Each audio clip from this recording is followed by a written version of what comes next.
Good evening, everyone present here. I am Faraz from Clarnet. Clarnet is very proud to be a part of this session as a digital partner.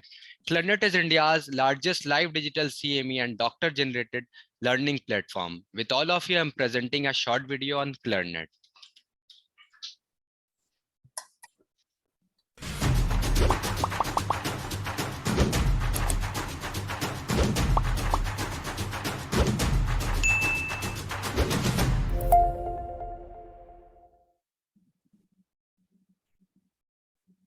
Thank you so much all doctors for watching the video, and you all are requested to visit our website www.clarnet.com. And we have MedWiki service, which is medical Wikipedia for doctors only, that you can also read. By taking not much time, I would like to hand over this session to Dr. Sidra. Over to you, ma'am. Kindly proceed from here. Thank you so much, Faraz. A very good evening, everyone. I would like to welcome you all to this prestigious webinar, the IMS President's webinar. Today, Mumbai Menopause Society, in association with the Indian Menopause Society and Association of Medical Women in India, has come forward and brought for you these special series of talks and panels. I'd like to welcome our first guest of honor, Dr. Meeta. What can I say about Madam? The words seems insufficient. Madam is a co-director consultant of Obskyni Tanveer Hospital, Hyderabad. She's the editor-in-chief of Journal of Midlife Health.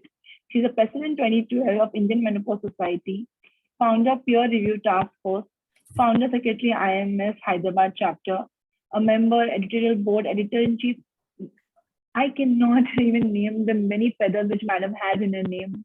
Madam, we welcome you as our guest of honor and we request you to speak a few words. Over to you, madam. Thank you, Sidra. And you have a lovely name, Sidra, which is so unique. Thank you so much. Yes, a very good evening. And, the illuminaries who are there on stage and, very prominently, I could see Dr. Vandana. It's a pleasure, seeing her after so many years. Yes, thank you. Welcome, ma'am, and welcome to all of you. And thank you, Shobana and team from Mumbai for having me to introduce Duru for this particular program. And really, I'm overwhelmed, but I'm honored that she got the award in my, the position in my tenure. Yes, so we can directly felicitate her. Yes, but Shobana has, has shown her concerns as to how it's going to go. So I'm just going to leave that little bit of area where she can fill up wherever I have not done. I think you can fill up everything properly. You have been from the beginning. I know, this whole 2 hours can go talking about Duru if you really start. But for me, I'm speaking from the heart, Shobana. I'm not going by the publications. Yes. Whatever she has, this thing. Because I remember as a postgraduate, the first time there was a meeting from Foxy, and very enthusiastically with a group of postgraduates we had gone to attend that, and I saw Duru as the master of ceremonies. So she was probably quite young in the rung of the you were a postgraduate, no? I was a postgraduate, and I was so overwhelmed when I saw the way she had conducted the program, the way she was, putting everything in place. So that was the first time that actually I saw Dr. Duru, and then I have been, following her. So, you follow some great icons, and that's how you try to emulate and you try to learn, you try to, do something. And this is for all the youngsters. And is to follow her writings also. The most important is following what she's doing and a thought process. And I must tell you, when you look, going through whatever is there, what you're presenting, and all that is, it can be picked up from anywhere. You just click on the Google, and there's so much about her. And we are so proud that she's in Wikipedia. There is so much so nicely written about her in Wikipedia, and so that will give you her achievements. And she is definitely an icon and a source of inspiration for her academics. Not only her academics, for me, it's the charismatic personality that she has and the resilience that she has to do things whatever comes, she just does it and she achieves it. That is more important. She's an achiever, and you can see that in different areas of her work, because she started off with the general gynecology in the Foxy. And I remember there, I think adolescent health was something which was a passion from at that time. And she came out with a lot of, I think one of the many presidents who have had many focuses, but she did make a difference and mark in the Foxy in India with her programs. And I think she's not just a great academician, but she knows how to also be economically sound for an organization. So she is very good for any organization she enters, because she makes that financially independent. And that's really something very, very amazing, because she did that for the Indian Menopause Society, where we had this conference, International Congress at Mumbai, and one of the landmarks congress where she had invited the entire International Menopause Society. And mind you, it's not easy to get all of them here and sponsor each one of them and sponsor the Indian faculty. And she still continues to do that. Recently, she hosted us at the PCO, and nobody hosts you nowadays. You have to pay for everything that for your time. You have to pay yourself, even if you're going as a speaker. But her conferences are different because it's of high academic standard, focused groups. And, it's a very nice social interaction, very easygoing. And it was wonderful to be there for the PCO meeting. And she's been doing on PCO for the last 7 years. That's a focus. Again, adolescent health is a passion, what she does. So it's a resilience, I feel, for anything that comes her way. She just springs back. For the International Menopause Society, what Shobana was alluding to, it's a big feather in the cap of not only Dr. Dhuru, but for the Indian Menopause Society, because she has been elected unanimously for the scams of a special arm of the Indian Menopause Society and of the International Menopause Society. And to be elected unopposed is a huge, just goes to say the respect that she has earned over a period of years as a board member, and the work she has done at the International Menopause Society. Competition is not easy over there. We have representation from all over the world, and you need to have it's not just your academics, you need to have the right kind of networking and everything. So we don't have to go into that, but she has been elected unopposed, and that's a huge achievement for all of us personally, I think. So she is something that we admire, and her attitude, the way she conducts herself, and the ever smiling face that she has, and that that laughter, I think, is very catchy. When she laughs, it's like a ripple of water, which you really feel like listening to. So like I said, and the last, I think, 2 years for Dhuru has been kind of recognition of all the work that she has done over the past years. Almost 5 to 6 awards, very, very prominent awards that she has received. And also a lot of achievements from different organizations. But to just put it all together, like I said, she's the now chair-elect of the Accredited Menopause Society, International Menopause Society. She is the member of the International Advisory Board for the Center of Research Excellence in PCOS. She is the International Advisory Board member of SIG, that is Special Interest Groups ASHRAE, board member Asia Pacific, that is Aspire. So about 4 to 5 international organizations, she is part of that in different areas of endocrinology. And then, of course, she is heading and she has founded the PCO Society, which has done excellent work till date. And she has been the past chair of ICOG, Indian Special Interest Group, ASRM, and our own Indian Menopause Society, where, like I said, the financial stability actually came about for the Indian Menopause Society after her tenure. She has been the honorary fellow of the RCOG. And very importantly, I think this was something, Shobana, I think it's much more important than what the chair speaks about, is that she's the first and only Indian to receive the FIGO's Distinguished Merit Award for services towards women's health. And I think this kind of an award is much more than a post which you contest for. So an award is something which is for your work that you have done, whereas a post is something that you aspire. So I think this is something which is really, really unique and which all us Indian gynecologists have to be extremely proud of. She is recipient of the Black Swan Award for Women Empowerment. She is a recipient of Mahatma Award 2021 and Midday Powerful Women 2022 award, ISA Dr. Prabha Malhotra Award. So she's got a lot of these awards, but I think her, it's not, like I said, it's not only academics, but her astuteness towards the economics when she stabilizes the organizations. Apart from that, she is a wonderful mother. I remember when her daughter was to deliver, she just dropped everything and she was there with her for one whole month babysitting. And, so that speaks about her as a woman. And they run a very successful, so she and her family is as successful as she is. And I'm sure that must be a tough job in the house to juggle everything and, have everything in place. So this is what I know personally of Dhruv, and she's a wonderful, warm person. She's very, very clear about her goals. She's very clear about how she promotes the talent. And the students who have learned under her in her center, she's the director of the Gynec World, the Center for Women's Health and Fertility. They are just in awe of her. Not all, they just respect her, they just love her.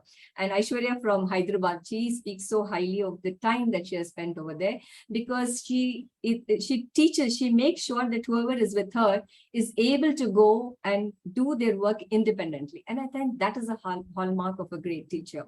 So I mean, I can go on like that. And this is all I'm from the heart, Shobana. I've not prepared the speech. It's just... Yes. Thank you, Mita. That was great.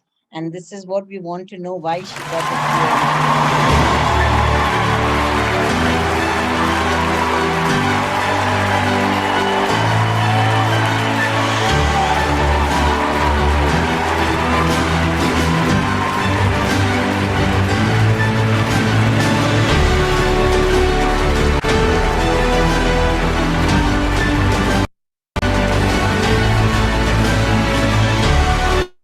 Thank you, Mumbai Society, for that lovely animation from Indian Menopause Society. All of us are very proud of you, madam, and congratulations on this. Before you speak, I would also like to speak our executive committee members.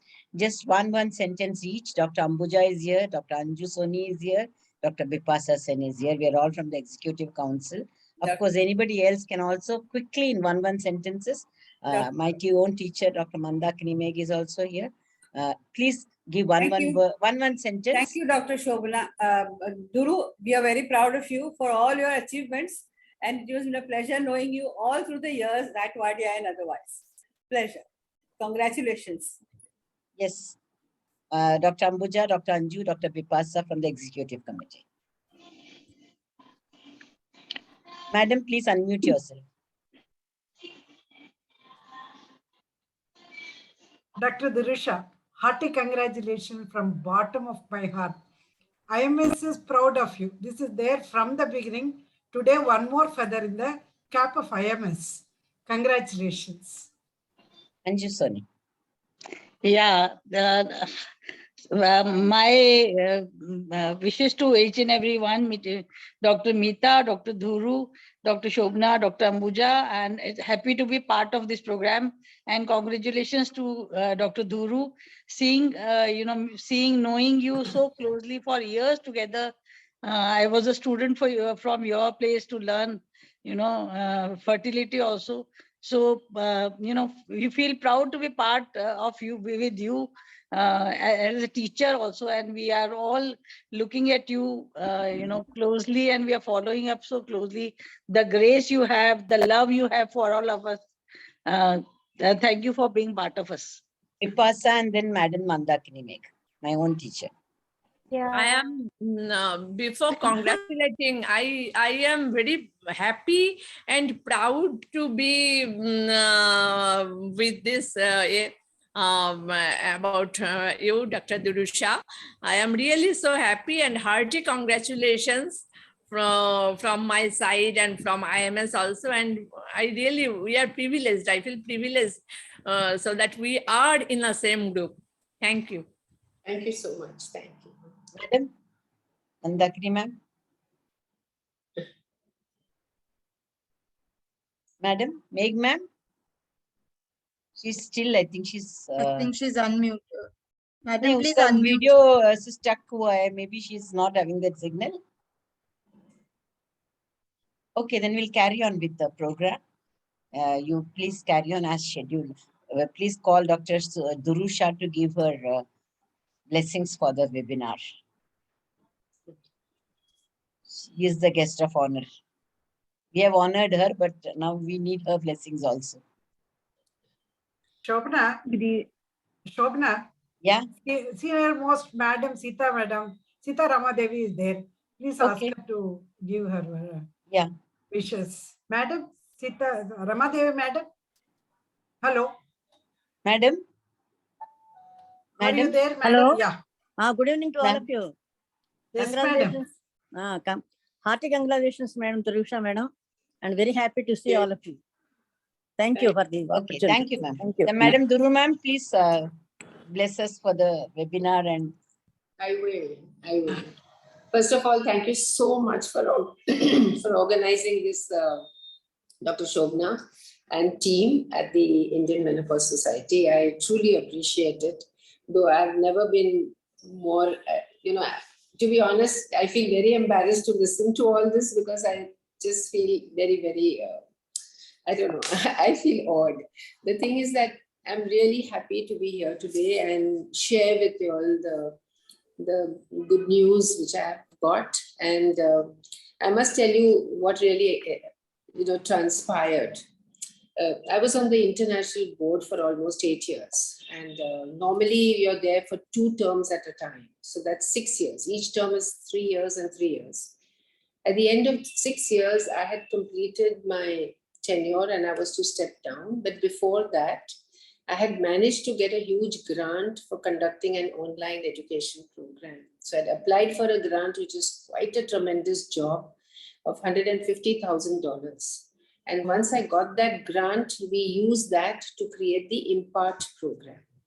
So once I got the grant and we had already started work on it, and then it was time for me to step down. But the president at that time, Dr. Rod Babber, requested me to please stay on because you have collected this money. You need to get the program into place. You cannot go away without that. So he created a position for me called the Director of Digital Education, which never existed.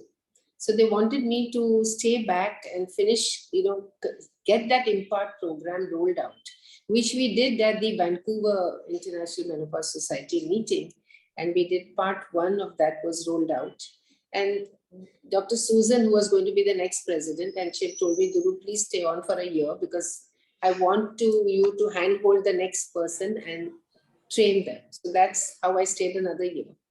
And that's how I was there for almost 8 to 9 years. Then I stepped down and I said, now things are in place, let me get off. Now recently, Professor Goldstein, the current president, called me and he says, Duru, I want you to stand for chair of camps. I said, I'm never going to fight an election at the International Menopause Society because we never win. I said, we never win. As Indians, we don't win. And the reason behind that is only because we are less number of members over there. And the maximum members are American, Australian, European, who are there. So when it goes for voting, there are very few of our Indian doctors, or maybe from the east, like say the Pakistanis or the Chinese, who will vote for you, who know you, Asian people. But at the same time, we are very few compared to them, and therefore no election can we ever win with them because each person votes, and the numbers there are 95% they are belonging to that community, and we have very few Asian members. So in short, 2 such elections I had lost. And I had said I will never fight an election again. And that also election I fought because those current presidents recommended that I should stand for the election. But after those 2 elections, I said, never again am I going to stand. Stephen Goldstein rang me up and he had a 1-hour meeting with me. He says, Duru, no, I want you to be there because in the past, whoever has won the election hasn't done a good job. I want someone to make this organization grow. I said, I'm not going to stand in election. He says, no, we will change the rules. We will get you as as a person in, and we'll change the rules. We'll say that there'll be no election and we are going to appoint one. So he changed the rules first, and then he proposed my name, which everyone approved. So that's how I became the chair of CAMS. And I've got a 2-year tenure where I have to prove myself.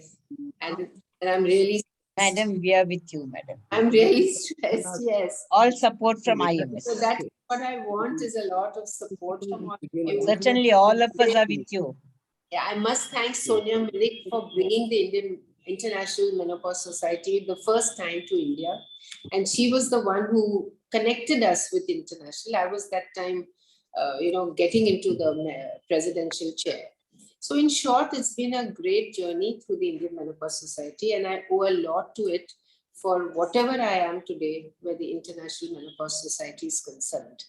I'm really telling you that this is an organization totally non-political, extremely wonderful. There's a lot of fellowship and harmony between all of us. And We I all think agree with you. that's something we don't see in most of the other political organizations. And I'm happy that, I'm here today to talk to you all and tell you what all I've been doing.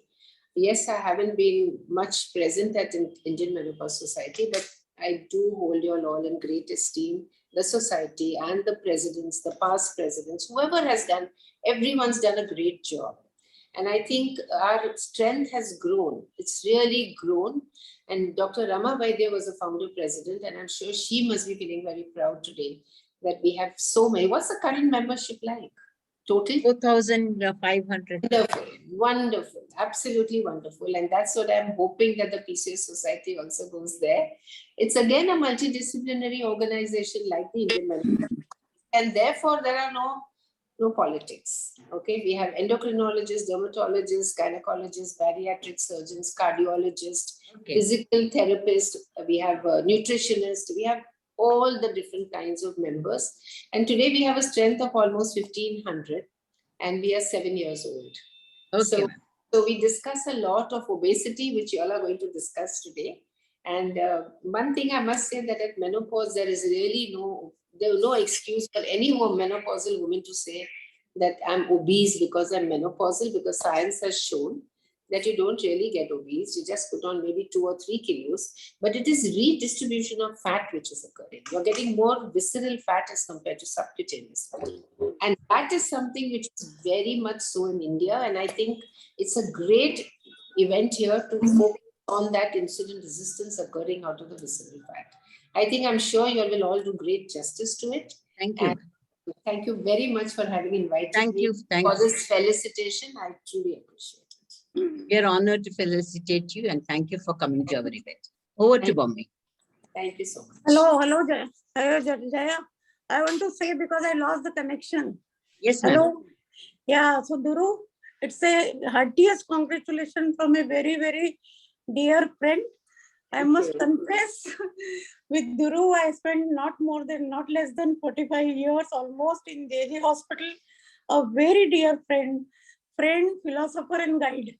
And thank you for your guidance, Duru, for the Indian College of Obstetrician and Gynecologist, where you guided me, and you can see there the fruits of your guidance, how successful we could have our tenure.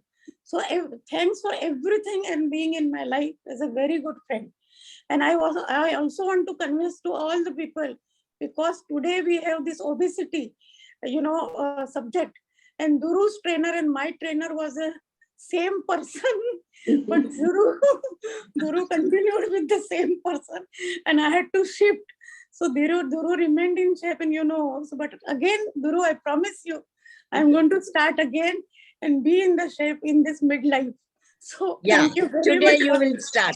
Yes, ma'am. Over to Bombay. Thank you, ma'am. Thank you, Duru. Thank you. Thank you. Thank you so much. Thank you so much, Dr. Durusha. It is a hearty congratulations to you, and it is quite inspiring for someone us like new generation doctors, gynecologists who are just entering the practice, and your presence itself is inspiring. That's really true from the heart. Thank you so much for being here with us. I would like to proceed to, thank you so much. I would like to proceed to our next talk, which is obesity in midlife, a talk by Dr. Shobna Mohandas. And I would like to introduce our chairperson for the session, Dr. Mandakini May. Madam doesn't need an introduction, but I would still like to say a few words about her. She's the chairperson of ICOG FOXY, International Vice President, National Vice President of FOXY, past President of IFUMB, past Dean of ICMU, Chairperson of Imaging Science Committee, Director of Health Services. Madam is an advisor and for the government, multiple government schemes, and she is the most beloved teacher of all us youngsters as well as all the gynecologists all over India. We welcome you, Madam.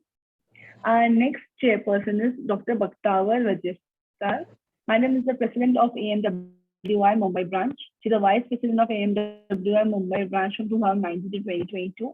Honorary secretary of AMWI Mumbai branch from 2016 to 2019. She is the director of Jamshed Memorial Andrology and Infertility Center, Mumbai, head of Infertility Department of Bombay Hospital and Research Center, Mumbai, awarded WHO fellowship to do PhD research work at Bedford University under Professor Terry Baker, and multiple other designations Madam had held. We welcome you, chairpersons, and we request Dr. Bhaktawar to please introduce Dr. Shobna Mohandas. Madam, you don't have to introduce me. I'm very happy to be chaired by two people from JJ Hospital where I studied. One is from the cytology clinic where I also studied cytology. My nuances are from Kama Hospital. And another is Dr. Mandakini Meg from Kama. So both are from Kama, and I feel very odd to be introduced by fellow Kama people. So we will skip the introduction, but just a few introductory remarks you can give, Dr. Bhaktawar. Yes, thank you. Today I'm really pleased and very much happy to introduce our speaker, Dr. Shobna Mohandas. She is a consultant gynecologist and laparoscopist, surgeon at Sun Medical Center. Madam, you can skip my introduction because it is conducted every week. You can just give a few introductory remarks. Yeah, at present, she is a president of Indian Menopausal Society from 20 to 23. And Senior Vice President of Indian Medical Association, Thrissur. She has written a number of chapters in her textbooks, and she is the author of 2 textbooks in gynecology. She is graduated from and post-graduated from Grand Medical College, Mumbai, 1982 and 1986. Madam, over to you. We welcome you, and the mic is all for you. We would like to hear your topic today on obesity and midlife. Thank you very much. Thank you, ma'am. Thank you. Thank you. I will just have a very short talk on obesity because there's a very big panel by Dr. Geeta Balsarkar, and she has written the editorial in Indian Journal, and I'm sure that she will solve all your problems there. But my introductory talk will be there now. I'll just finish that 1 minute. Not shared my screen earlier.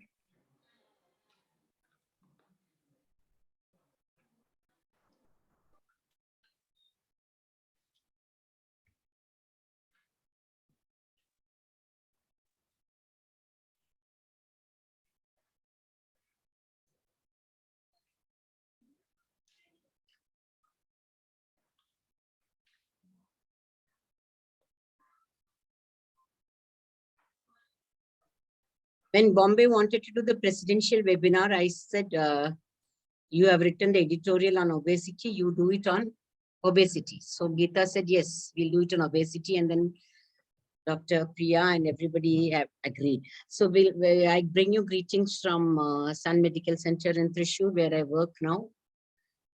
And yes, like Duru Madam said, it's not menopause that causes obesity, but the chronological age by itself, according to the editorial by Geeta, she says, half a kg you will lose every year. You will gain every year whether you're menopausal or not, just by chronology. Even men will do that. But yes, in menopause, there is increased abdominal visceral fat. 1, chronological aging. 2, there is decreased physical activity because you can't move your limbs. 3, because there is increased eating, you are prone to eating, you have more money and whatever it is, you get bored, you eat and things like that. So it's a fact. And then if a woman in her 20s runs 10 kg, she will have decreased resting metabolic rate because she will use that much of calories for running. But if a woman like on the right, she runs a marathon to save her husband and get money, she won the marathon and she used that money to get an MRI for her husband. And she came to the news for that. But even if she runs that much, she will not lose that many calories as the woman on the left. So that is the reason, because the basal metabolic rate is lower in an older woman compared to a younger woman. So that is why PT Usha, who is thin once time, Shiny Abraham was also thin one time, but now PT Usha is keeping active herself. And so even as a Rajya Sabha member, she can be photographed with a smiling face. But Shiny Abraham has reached obesity. Although she's a sportswoman, she is putting on weight because you have to keep on and on and on at it to reduce that half kg per year that chronology will going to increase with. So will menopause cause obesity? That is a question mark, but chronological aging will cause obesity. Now, this famous SWAN study, they claim they have studied 13,000 women, and they say surgical menopause is associated with increased BMI. That means there is something to that estrogen, you know. And natural menopause is not associated with increased BMI. That sudden drop in estrogen is more bad for the patients. That's why they said after hysterectomy, you will put on weight, you will put on weight. It's not like that. Even after hysterectomy, after 5 years only, the ovary will lose its estrogen. But it has been proved in this study that surgical menopause is associated with increased BMI. So maybe somewhere our patients are right, you know. There is increased total cholesterol and LDL cholesterol and menopause with decreased HDL cholesterol. That's a fact. And yes, rubbing your tummy is not going to improve your the obesity, but improvement of physical function is decreased if a woman is obese. And if you're obese, you will move less. If you move less, you become obese, and it's a vicious cycle. So how does obesity cause disease? One, increased lipoprotein lipase is there. There is increased lactate that will lead to inflammation, type 2 diabetes, mellitus. Increased interleukins, leptin, and TNF alpha that will lead to arthritis. Arthritis, you can't walk, and when you can't walk, you become obese. So lipase is one of the markers which is known to, you know, check whether you have got that markers for obesity.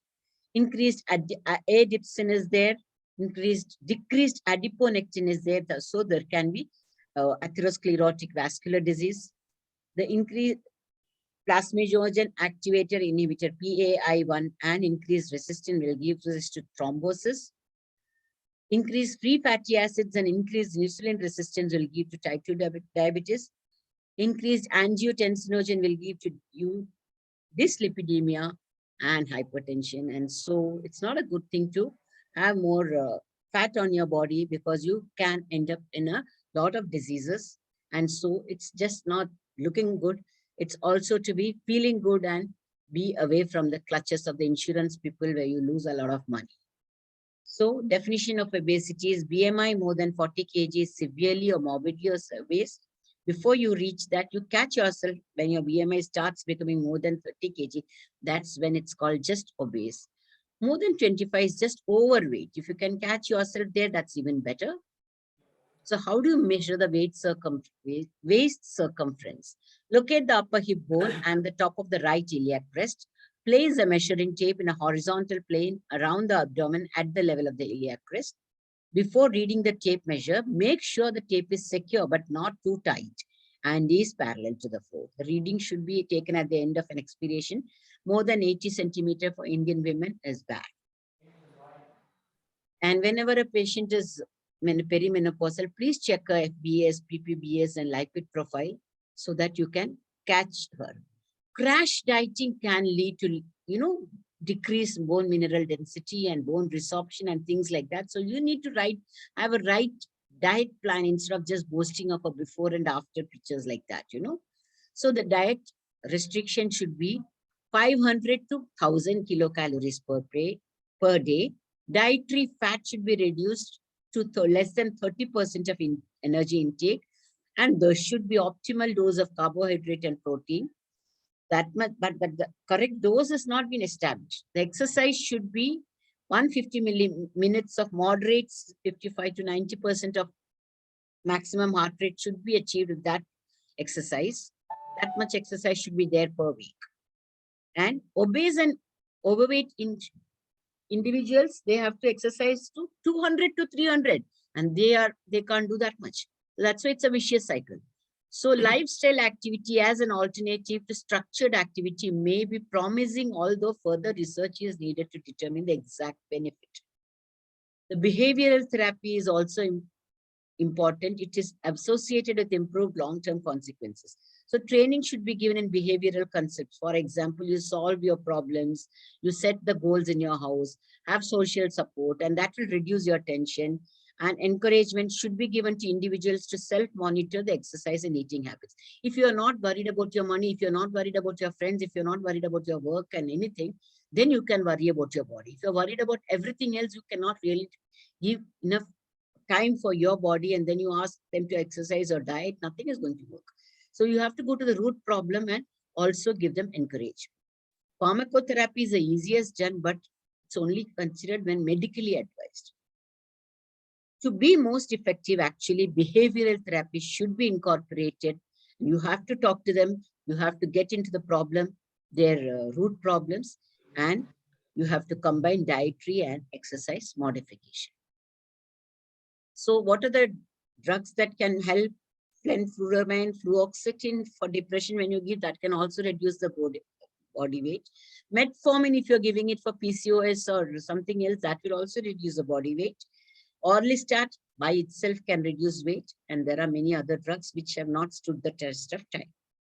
The only one which has stood the test of time is Orlistat, which is a lipase inhibitor. It is a lipstatin derivative tetrahydrolipase. It's a potent inhibitor of the gastric lipase, pancreas lipase, pancreatic carboxyl lipase, all lipases. So what? The fat won't get absorbed. So even if you eat plain rice, the whatever little oil is there in your rice also will go down in your stools. So the stool becomes soft.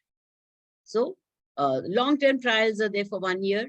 And in addition to greater weight loss, Orlistat also leads to improvement of other parameters like cholesterol, LDL, diastolic pressure, fasting insulin, and glucose. But of course, you have to run to the toilet every time. There are fatty or oily stools, fecal urgency, increased defecation, fecal incontinence, and abdominal discomfort. There are even OC pills and POP. Suppose somebody is taking it, will go off in the diarrhea, and so all the drugs that you take will go off in your diarrhea. So you will have to have higher dosages. Combination with metformin causes episodes of mild to moderate hypoglycemia, because metformin also has got that same action. So what are the diets that you can use? You just take one dosa, you will get 162 calories. If you take one plate of rice, you'll get 300 to 500 calories. And when they say very low calorie diets, they are asking you to have calories of only 200 to 800 kilocalories. So one dosa and one meal and finished, all your calories allowed over. So therefore, it's very difficult to have this sort of dieting. And in this diet, they are asking for higher amounts of protein, which promotes satiety, ongoing gluconeogenesis, increased diuresis, loss of glycogen stores, and high levels of circulating ketones. And all this will lead to low leptin levels. So they are saying to compensate, you take leptin, but it's a tough job, because you just take one dosa and little bit of rice itself is so tough. So now low fat diets are those that restrict the fat intake to less than 25 to 35. And it does produce weight loss, and heavier individuals do lose more weight. But fat reduction has failed to combat current obesity epidemic, because the carbohydrate substitution of fat with high glycemic index foods merely causes increased hunger, anabolism of adipose tissue, and weight gain. And you feel more and more hungry. The rapid absorption of sugar from the high glycemic index causes large surge in insulin secretion, which then exerts its anabolic effects. In addition, high insulin levels decreases the blood glucose levels, causing more hunger in the hours after the high glycemic index. The glycemic index is based on the rise in blood glucose in response to the test food compared to the rise after a 50-gram portion of white bread. In case all of you didn't know what the glycemic index is, you compare your food with bread. That's it.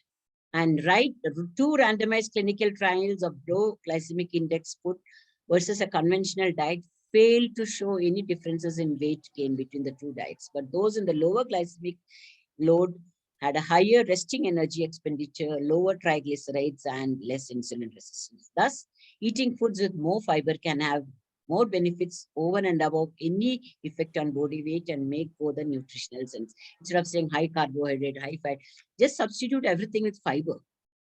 High protein diet is another one where you have low fat, high protein, that 15 to 25%, that is just low calorie, and then when you stop this thing, whole diet, you have reduced your weight and everything, you've reached the proper thing, then you will crave for those proteins. Then you can even take protein supplements, after the weight loss program is over. You can't go on taking the same diet all the time, then you can even eat proteins. So the sum total is that you have a balanced deficit diet.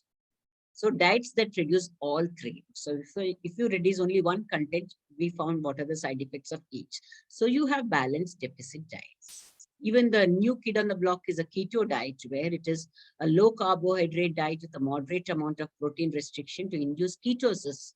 Ketosis is induced without reducing intake. Intake of low carbohydrate containing food changes the body's metabolism, thus initiating fatty acid oxidation. So even the sequencing of single cell RNA occurs in adipose tissue, gamma T cells become more active, reduces inflammation. So in this way, inflammation does not occur, and that's the mechanism of ketogenesis. In fact, it reduces seizures. Exact mechanism we don't know, but even patients on keto diet, it seems they have even less seizures. How much calories should you reduce? Even if you reduce 500 kilocalories per day, then per week you can lose half a kg. That's about it. And 500 kilocalories, man, I'll tell you what, it will be then somewhat like 3 idlis per day you have to reduce. That's a lot of this thing. Dosas too. I don't know about the chapatis because it's got a lot of fiber. But lot of food, if you reduce per day also, you will reduce only half a kg per week. And that is initially because of weight loss comes from the fat. Once the weight loss from the fat is over, the next week or next 2 weeks onwards, the lean body mass has to reduce. And that is much tougher. Then the patient says, initially your treatment worked, madam, but now it's not working anymore. It's not like that. Initially, it is a fat which is getting lost, so it's faster. But later on, the lean body mass weight loss is going to be very tough, and you have to tell your patients. This is good, you tell them to eat. The inflammatory markers will improve with this following fruits. Lychee water extract. So ask your patients to eat this. That's a very nice thing. You'll be a very popular doctor when you tell them to eat fruits and all nice fruits. Like there are guava, there are studies for and against its hypoglycemic properties, but it's triable. This is not there in Ambatta Mara is there in South India. I don't know. Amate Mare, Ambatta Mara, whatever you call it. Pulichakai, it's spondious. Our own jackfruit, but my own physician says eating jackfruit does increase the blood sugar, but it's supposed to improve glucose tolerance according to studies. And it is supposed to have anti-inflammatory role. If not the fruit, at least the seeds are going to be good. Baddu huli, punambuli, whatever, this is the fruit that it is reduced. This is acai goji fruit, our own pomegranate. Improved key markers that lead to the development of type 2 diabetes and improved insulin sensitivity. I think I'm finishing my time. I will go fast now. Move fast, Kannada, Malayalam, it is Atachapa. So am I overshooting my time, chairperson? Anyway, I didn't keep Yes, now it is completing. Yeah. Yeah, Shobha. I'll just take 1 minute more. Is there? Yeah. Okay. So lean body mass is maintained and metabolic rate is maintained with all the good food. You should take 30 minutes of moderate intensity physical activity, preferably on all days a week. Brisk walk of 3.5 kilometers a day. When you are on a treadmill, you find out that the heart rate is 220 minus age. And for women, it is 226 minus age. Duration is 20 minutes. How often? 3 to 4 times a week. Suppose a 60-year-old woman had come to me and she was asked to reduce weight, but she had knee pain. When people were making fun of her because she's very fat, but actually her TSH was high. She was put on thyroxine and she could start walking when her weight reduced. And so you have to look at all the comorbidities. Bariatric surgery, the next surgeon will talk to you about it. Thank you so much. I'm sorry, I'm just 1 minute over time. Shobna, that was excellent talk. And you brought in very, very important topic, that is the midlife obesity. Nobody can avoid. And as you said very, very correctly, with the chronology, the abdominal fat, and the vicious cycle starts. And I think in the era of all the diets, I think nobody is untouched by so many diets, whether it is a keto diet, full fruit diet, high protein diet. And even the dietitian are doing much better business than actually the gynecologist. In some of the cities, I tell you, my own dietitian practicing, she has got much more bigger practice than what we are having. So that is the importance of diet. Yeah. So thank you very much for bringing out all those important things. And I think we should relook at our own thing. As I said, Duru and I, we were, exercising, and you can see what has happened to me when I left the exercise. So I have to restart your life, start moderate activities, take the, drugs if possible, and the proper diet. And 500 calorie formula is just going to be a very good, I think, personal level. You can yourself reduce the 500 calories so that you can reduce half an kg per week. So thank you, Shobna, and looking forward to meet you for such programs. And also, yes, madam, it would be a pleasure to meet on the webinar, if at least, if not physically, at least we can meet each other on webinars. The AMWA national president, I'm going to be installed in December. And congratulations, madam. And one last wish, I'm contesting for the post of president. Wish you all the best, ma'am. All my friends here, please support me and, give me vote for the next year when it comes. Thank you very much for having me here. Thank you. Thank you. I wish to thank the organizers for giving us this opportunity to chair this wonderful session. Madam, it was really interesting one. Thanks a lot. Thanks once again. Thank you so much for coming here. Thank you. Over to Sidra. Thank you so much, ma'am. I would like to call upon our next session, Midlife Struggle with Obesity. I'd just like to check if Dr. Biswanath has joined. He has just done with the case. Sir, are you there? He's just joining in 5 minutes. Okay. So you can start with the bio. Okay. Let's go on to our next session, Midlife Struggle with Obesity, with a newer perspective from the eyes of a GI surgeon. I would like to call upon our chairpersons for the next session, Dr. Vandana Walvekar. Madam is a past president of MOGS. She's a board of trustee, past president of IFUMB, ISO, PARB, and AMWI. We welcome you, Dr. Vandana. Good to have you among us. Our next chairperson is Dr. Madhuri Joshi. Madam is attached to multiple prestigious hospitals like Nanavati, BSc, Bharatiya Arogya Nidhi. She is trained for laparoscopy, IVF, and genetics at Jaslok Hospital. She is affiliated to the Peace Society of Mumbai, a peer reviewer for Jogi, Foxy Ad Board expert member on formulating guidelines on iron deficiency, anemia, and perimenopause. And Madam has written chapters on prescription in obs and gynae in book Pocket Prescriber by Dr. Kirti Patel. We welcome you, chairpersons, and we request you to please introduce our next speaker for the day. Dr. Madhuri, please introduce Dr. Biswanath for us. It's my pleasure to introduce Dr. Biswanath Gowda. And luckily, he is also attached to the same Bharati Arogya Nidhi hospital. That's why I know him. That place is now coming up, small place in Juhu. After doing his MBBS, he is from Topiwala Nair Hospital. He did his fellowship in laparoscopy in US and did some public health fellowship there. And after that, he did DNB from in Hinduja Hospital.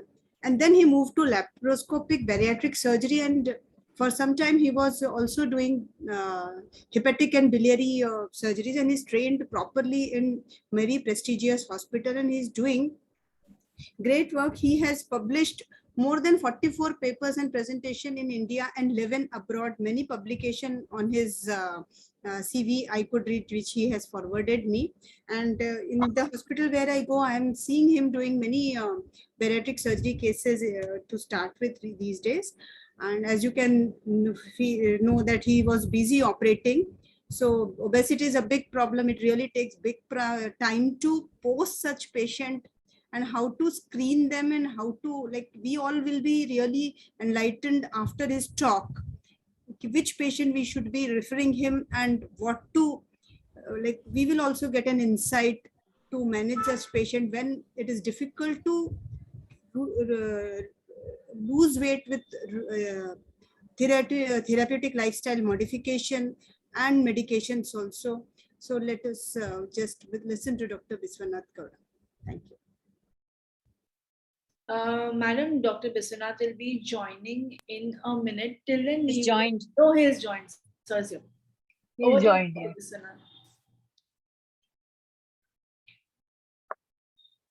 Yeah, Dr. Biswa, you can start your presentation.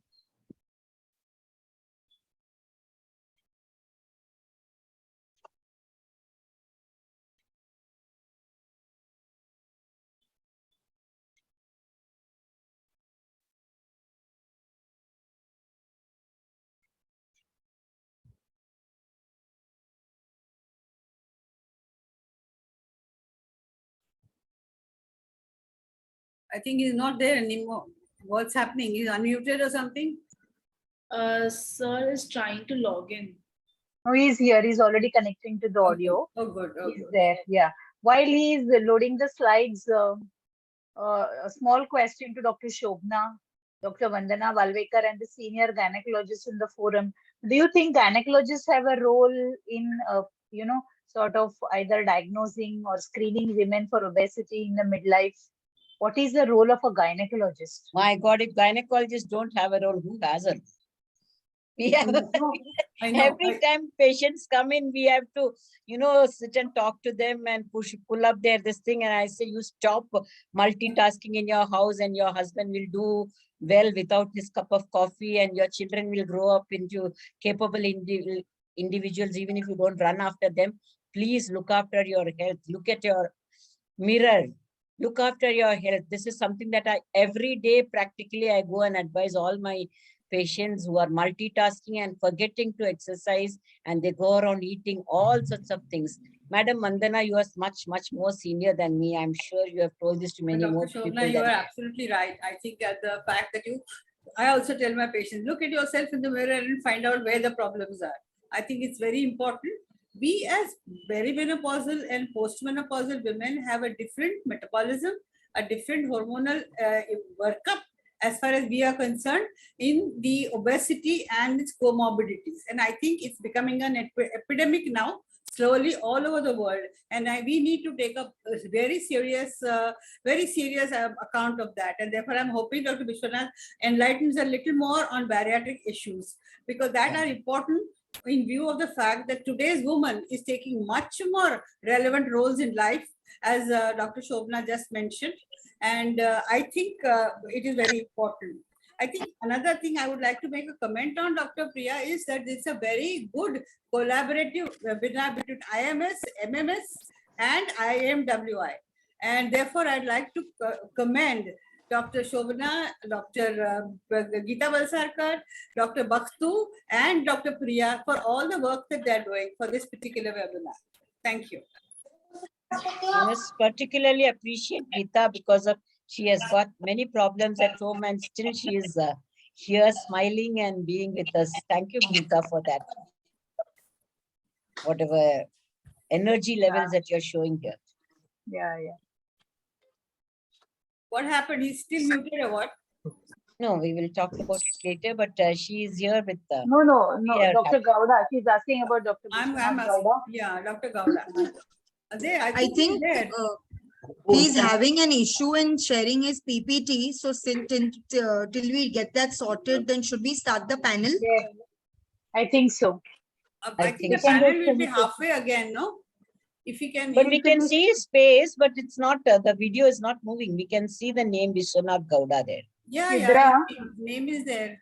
Somebody can call him and ask him. Yes, Yeah, please there. come. Sir, can you please I am share having your some screen and issue stuff? with my sharing my slides. I'm very sorry for that. So can you please come after the panel then? After the Yeah, panel? yeah. That will be good. You can take help from the Clearnet Yeah. team. Yeah. I hope Dr. Sidra can give them the Clearnet number and Yeah, they ma'am, can we'll do teach that. him what to do. Okay, Meanwhile, I'll try to figure it out from my end.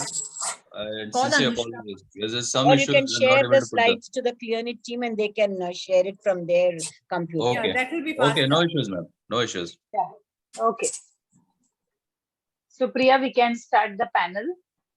Yes, ma'am. I'll just call upon the panelists while I just get my PPTs. Oh, yeah, one second. Slideshow.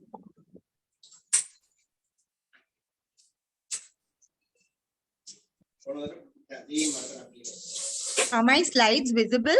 Yes, they are visible. Just you have to make it slideshow.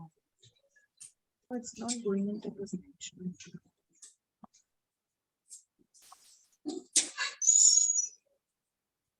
Here, the one which is down, that slideshow.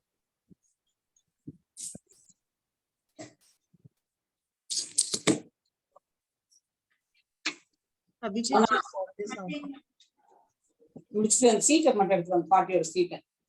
Just make this into a slideshow mode. Anushka, do. Yeah, just share it again. No, stop share and make it into a slideshow. Share screen.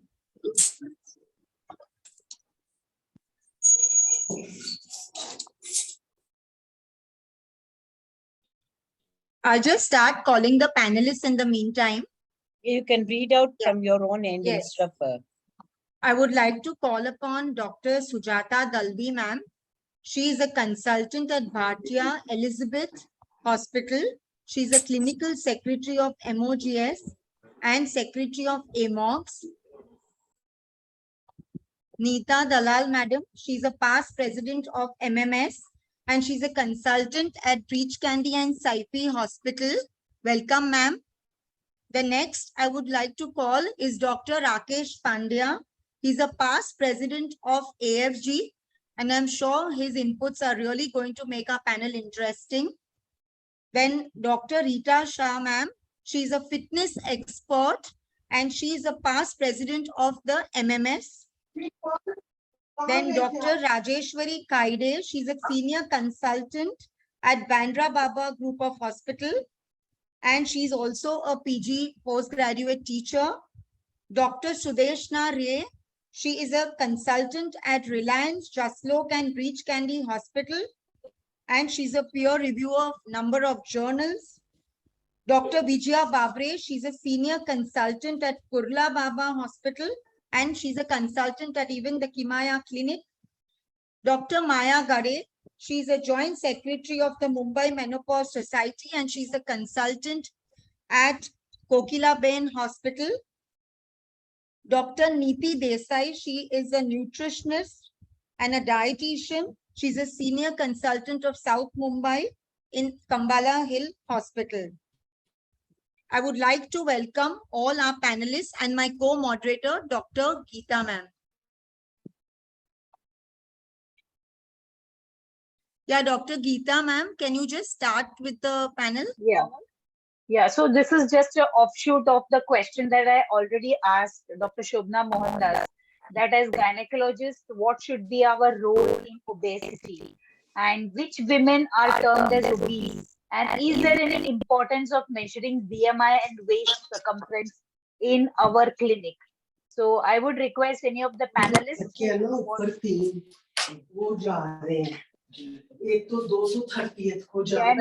it please mute everybody? Yeah. And only people who want to speak can unmute themselves. Yeah, Dr. Maya, can you tell us that which women do you feel that they are obese when you come to the clinic? that if you feel that a perimenopausal patient has walked into your clinic and you feel she is obese, so do you measure BMI and waist circumference in these women? And what do you do routinely in the clinic for these patients? I forgot to introduce you. You join us, so I just when you quickly join. Bye.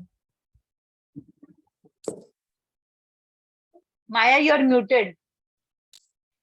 Dr. Maya, you're muted.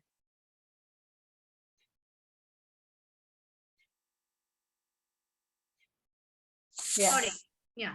So as we all aware of it, obesity, which is an abnormal, or an accumulation of fat, which is usually we see in a perimenopausal or menopausal woman, in which is very commonly we see, and all, in clinic, we see the, patients coming with that they are started putting on weight since, after the age of 40-45, and complains that, whatever they do, it is just not going, So what, exactly we are dealing with. So basically it is like a chronic and recurring pro-inflammatory state, and leading to an imbalance in between the food intake and the energy expenditure, where there are so many other, things we should know, that the BMI will be always counted, and that will give us the clue that whether the patient is underweight, is in a normal weight, or whether it is going towards an obesity side. So which usually measure as a BMI index and the waist circumference of the patient, and which is calculated by dividing woman's weight in kg and with their height in square meter. So Yeah, thank you. Yeah. Thank you, Dr. Maya. Dr. Vijaya, the WHO cutoff and the Asian criteria cutoff, is there any difference, or are they like more or less the same? Yes. Madam, it is always like BMI cutoff when we talk it as an obesity. So overweight is BMI anything more than 30 kilogram per meter square is an obesity, and when it is more than 40, then we can call it as morbidly obese, and that is how it is.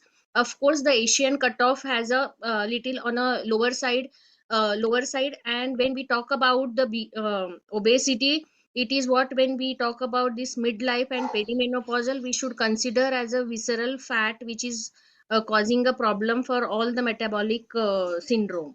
So that, Yeah. yes. Very correct, very correct. Dr. Neeta Dalal, I would like to ask you, do you measure, even in those patients who come with, say, any perimenopausal complaint, do you routinely measure height, weight, calculate their BMI and take waist circumference or, the arm circumference in your clinic? So, to be frank, I take their height, I take their weight. I don't really measure their abdominal circumference, but if I feel she is obese, I tell them how to measure it once they go back home. Because, it has to be done in a very specific way, and I really don't do it. I should be doing it, but I don't. Okay, next slide. So we have already seen that the Asian values are different from the Caucasians. The Asians are thin obese, though they may, if there are two people of the same height, same weight, one Asian and one Caucasian, for the same height and same weight, the Asian person may be actually obese when compared to the Caucasian person. So Dr. Nidhi, what is the correct way of measuring this waist circumference? Yeah, so basically you first, the right way is to measure just above the hip bone, the iliac crest. Okay, so you feel for the iliac crest and then you put the measuring tape at that level. You go around your waist, and it generally comes to near the belly button. You have to ask the patient to breathe normally, and at the time of exhale is when you take the waist circumference. The patient does not have to withhold their breath when they are taking the waist circumference. That is the most important thing. Yeah, correct. No, during exhalation, during exhalation, but normally, not like forced exhalation. Not forcefully, the normal breathing, but normal at the end of breathing. exhalation. Yeah, next slide, Priya. Yeah, Priya, can you take this question? Priya, you're muted. Dr. Priya, you're muted.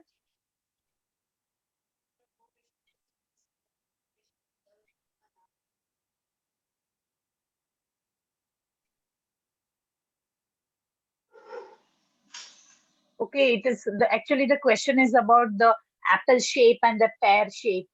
You know. Anush. So is it actually very important to know whether your patient is of the apple shape or pear shape? Does it make a difference in the management or strategies or the way you're going to counsel the patient, Dr. Rakesh?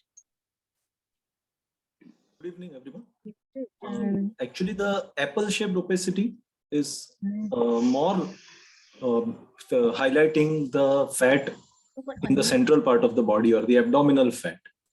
And that is why it is very significant to measure the abdominal circumference, because even a person with a normal or a slightly just high BMI may have more of intra-abdominal fat.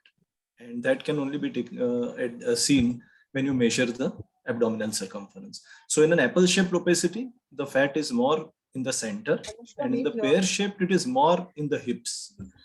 Again, waist-hip ratio, which is there. So you measure the hip at the widest diameter possible in a horizontal plane, and you measure the waist as it has been mentioned before.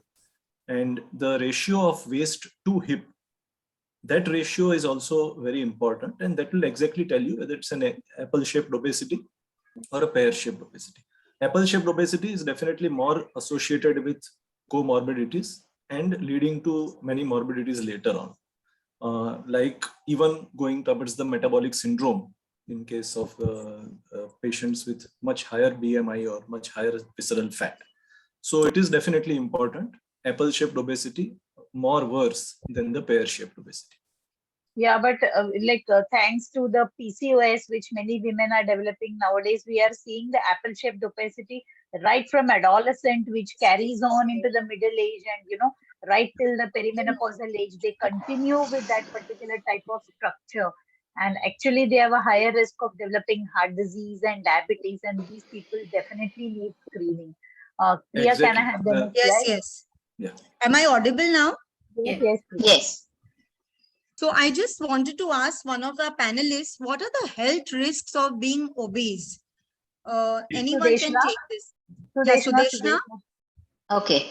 So anything that you can talk about under the roof of metabolic syndrome, everything is more in obese and overweight patients, including the ischemic heart disease, then hypercholesteremia, then a history of, the risk of high blood pressure, risk of cerebrovascular accidents, diabetes, all kinds of metabolic syndrome, insulin resistance, all these are increased with obesity. So the risks are manifold. There is risk of fatty liver, all sorts of risks. Yeah, true. Because the line between overweight and obese is very, thin. Overweight person can, become obese, and obese person, if they lose little weight, they can become overweight. But the entire spectrum doesn't change at all. The high blood pressure, diabetes, heart disease, gallbladder, like the fat female fertile 40, we used to say the high cholesterol, fatty liver. And even endometrial cancer. Yes, sleep apnea. A lot of studies are done now on sleep apnea. As well. Yes. And cancer, not the least. Endometrial cancer, yes. Endometrial cancer. Not only endometrial, in fact, so many other cancers also. So many other cancers as well, yes. Implicated Means too. reproductive cancers, endometrial cancer is directly related to the obesity, the other cancers. And, you were asking about the values of Asian women. So the values is too less, like 23 to 25 is overweight for Asian, and above 23 to 24.9 is overweight for Asian, and anything above or equal to 25 is obesity, which is different in the Caucasian or according to the WHO population. Can you hear me? Yes, Yes, yes, yes. Sureshma. Which means most of us are already falling in that range of overweight or obesity as it is. Yes. So we are This is bad news. more. Dr. Neeta, ma'am, I just wanted your inputs that whether these menopausal symptoms are much more or more intense in an obese woman, especially the hot flashes. Dr. Neeta? So there are conflicting views as to whether hot flushes are worse or they are better in obese women. But most often, most studies say that the hot flushes are worse. Yeah. Most of the studies, as you rightly pointed out, that they show that the obese the woman is, there are much intense or hot flashes. But there were very few studies which did show that they were probably protected because of the peripheral conversion of the Increase estrogen. androstenedione to estrogen, ma'am. Estrogen, yeah. Yeah. And also it was reported that midlife overweight and obese women may have a higher risk of a late life dementia later on. And genetic and early life environmental factors also may contribute to the midlife high adiposity dementia association. Now, as we've already discussed, all the various cancers, there is a definite link between obesity and the cancer risk. Research shows that excess body fat increases your chances of cancers, including the breast cancer, the uterine cancer, esophageal, kidney, pancreatic, and the colorectal cancers. I would just ask one of our panelists that are menopause and weight gain related? I think, Neeta ma'am, you can take this question. Neeta Dalal. Okay. So we all know that there is some weight gain which occurs in midlife, but this is multifactorial. It could be because of ovarian aging. It is general aging in general. Then there are lifestyle changes where we are slowing down. And of course, there are genetics. So if our parents were obese, we are more likely to be obese. So coming to ovarian aging, when estrogen drops, there is a redistribution of fat, as has been discussed earlier, from the hips and buttocks to the abdomen. But also what happens is there is some increase in ghrelin, and which is the hunger hormone, and there is some blunting of the effect of leptin, which is the satiety hormone. So losing weight becomes more difficult. Secondly, there are sleep disturbances and mood swings which may be associated with ovarian aging. And when there is sleep deprivation, you're more likely to eat more, snack more, and make the wrong choices of food when you're snacking, say at 10 in the night or 12 in the night. Coming to general aging, as we all know, with aging, there is a loss of muscle mass and there is an increase in fat. Now, the muscle they are energy burning devices. They require a huge amount of glycogen. So when your muscle mass decreases, your capacity to utilize calories also decreases, and your energy output decreases, and your basal metabolic rate also comes down. So there are several factors which are stocked against us. And people, although we are exercising less, we are not doing enough to keep our muscle mass intact, we continue eating the same way. Whereas we should have been eating at least 200 calories less per day in our 50s as we did in our 30s and 40s. So all these little small things, they all add up and we gain weight. I think you've summarized it very beautifully, madam. We can go to the next. So, Dr. Nidhi, will giving HRT prevent such a weight gain that Neeta has so beautifully explained, the estrogen levels, the estrogen deficiency? Or like a common gynecologist would like to know that should MHT be given in obese women? Nidhi. Okay, Vijaya, Nidhi is not there. So as hormonal means medical therapy nowadays we call it as an menopausal hormonal therapy.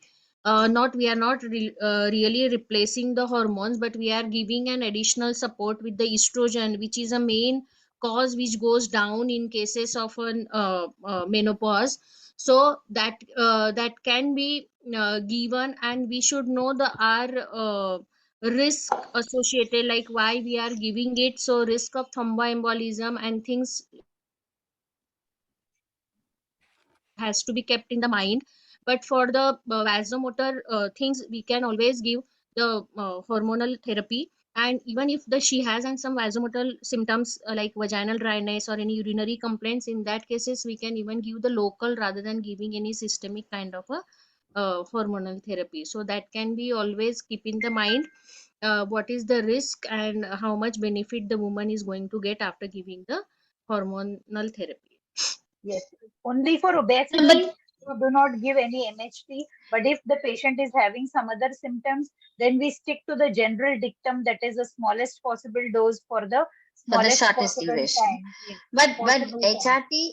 HRT does have a good effect on obesity. Like If given for some other reason. yeah, if given for some other reason, you don't start HRT for reducing obesity. I mean, you don't even discuss this as a benefit. Otherwise, everybody will start demanding MHT. But MHT has shown to have a very, very beneficial effect by increasing the metabolic rate. As Dr. Neeta said, that the crux of everything is down into the metabolic rate. So it definitely increases the basal metabolic rate, and you can metabolically be younger with your digestion, with your fat burning, and with your muscle mass. So it Yes, does I improve. agree with But Sudeshna. I agree so with far, Sudeshna. Can I come in here? Yes, yes, Nita. So when we give MHT to obese women, we have to be very careful. Like she said, that there is anyway they have a high thromboembolic risk. So we have to keep that in mind. So in fact, I would think about giving transdermal. Yeah. As and when it's we needed don't have instead that of here. oral. Yes. No, we have it. We have gels which are transdermal. So we can give the transdermal as and when instead of the oral. That's of course, always prefer. my addition. Yes, absolutely. First pass metabolism, if you can. In fact, if you see the trials and all are with transdermal only. Very few trials are there with oral estrogens. Mostly are transdermals, patches. Yeah, but we should Patch pumps, not supplement progestogen to these patients with yeah. intact uterus. If intact uterus, yeah. We should not forget that. And estrogen is a feel-good factor. You know, the skin feels good, the muscle mass is maintained, metabolism is maintained, GI tract is better. So the estrogen is a sort of, it makes them feel good about themselves. Yeah. And bring back, That's like, why they whatever. don't want to leave it, no? Once they start it. So, Dr. Rakesh, would you like to add, is this dose enough that we use normally? That 1 milligram of estradiol or a 25 microgram of transdermal in obese patients? Yeah, you should start with the lowest dose of MHT as possible. So that dictum holds good for these patients also. And then if the patients, and you would start usually MHT when it is required for certain complaints of the patients. So it is exactly complaint based to give her those benefits. And we do not target MHT for weight loss or something specifically. Yeah, but we Or have any to prevention adjust the dose. No Yeah, we have to preventive thing also. Yeah. It is not to Yeah. prevent an obesity. It is not to prevent Exactly. an osteoporosis, not to That is prevent diabetes. It is only symptomatic. But exactly.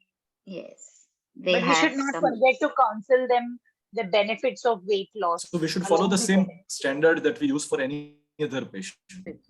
In Next fact, slide, when you start, I don't know about, I'm sure everybody will have this problem, but whenever you start counseling them about hormone. I mean, they are suffering so much, but they will still be very resistant to the word hormone. And the main reason for which they don't want to take any hormone is weight gain. They think that it will lead to a weight gain apart from the other things. Hormones ka tablet, it is definitely going to, but if she's symptomatic, you can use this point as a point of benefit, I feel, in counseling. Yes, I agree with you, Sudesh ma'am. Many of my patients ask me कि ये दवा लेने से तो वजन नहीं बढ़ जाएगा ना? And as I close the clinic, I can see the same patient go opposite my clinic and they are eating pani puri and shaved batata puri and all those things. The same patient who was so concerned about weight gain because of MHT, I can see them consuming.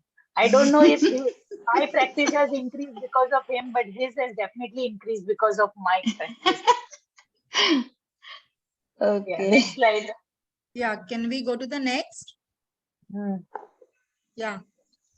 So I would like to ask the panelists briefly explain the different treatment options we have. And since as gynecologists, we are quite used to the use of metformin in our PCOS who are obese, and also later, do you continue it? What is the guideline regarding metformin for weight control?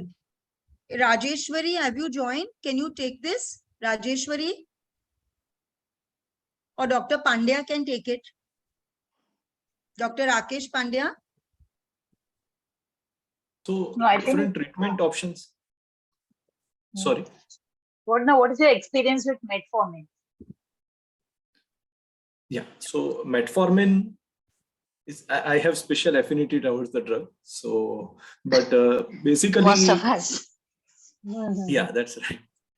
So most important thing is that central weight gain in menopause, that is the main cause of insulin resistance, and metformin definitely reduces insulin resistance by various actions, mainly action on mitochondria. So basically it will reduce the glucose production in the liver. It is going to increase the peripheral insulin sensitization, and glucose uptake and storage, uptake from the gut is also going to be reduced, and storage in the liver.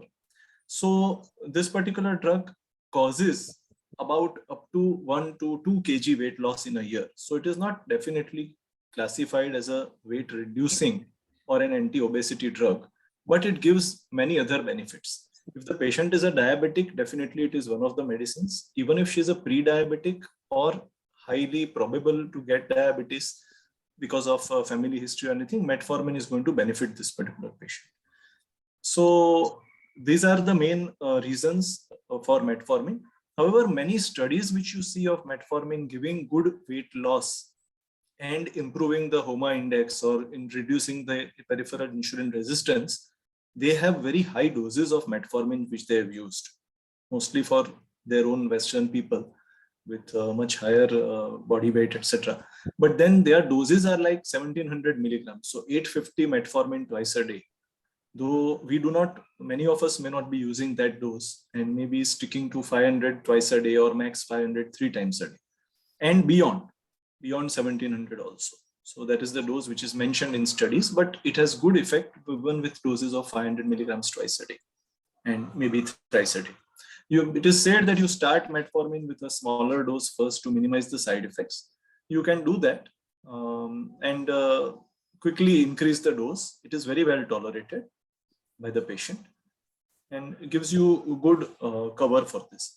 By reducing insulin resistance, you are also going to benefit the patient in this way that if she is having a tendency towards a metabolic syndrome, or she's a pre-diabetic or predisposed to having, or she's already having an abnormal lipid profile, it has a positive effect on the lipid profile also.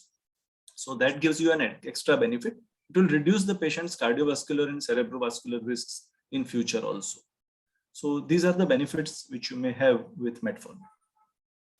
Yes, very true. And in polycystic ovarian syndrome, when we treat them, and even in adolescent, we have very good experience with using Yes. metformin, which can be extended to this group of patients. Only Exactly. thing we have to remember, B12 deficiency occurs in chronic metformin users. So we have to keep that in mind and supplement them with B12. Priya, next slide. Yes, ma'am. And the other treatment options, if Dr. Rakesh, you could just summarize about the anti-lipid drugs and what is your experience with that? Okay, drugs, you mean to say? Yeah. Besides metformin, the other anti-obesity drugs, if you can just See, I have share myself your only used, experience. I have myself only used Orlistat. So Orlistat is the drug. In fact, as available in India today, and what is approved as of today is this particular drug and GLP-1 agonist. So these are the only two drugs which are mainly supposed to be safe and to be used. Out of that, Orlistat I have used, and it's a GI lipase inhibitor. So it is going to act against the lipase. The fat is not going to be absorbed in the gut, and about 30% of the fat is going to be excreted in stools. So obviously, the patient has to be warned that you may start with a dose of 60 milligrams 3 times a day, and if the patient tolerates, increase it to 120 2 to 3 times a day. It is to be taken with the meals so that this anti-lipase action can take place and the fat is passed out in the stools. The patient has to be warned of steatorrhea, increased frequency of stools, loose stools, and some colicky pain in the abdomen as increasing frequency of the stool increases.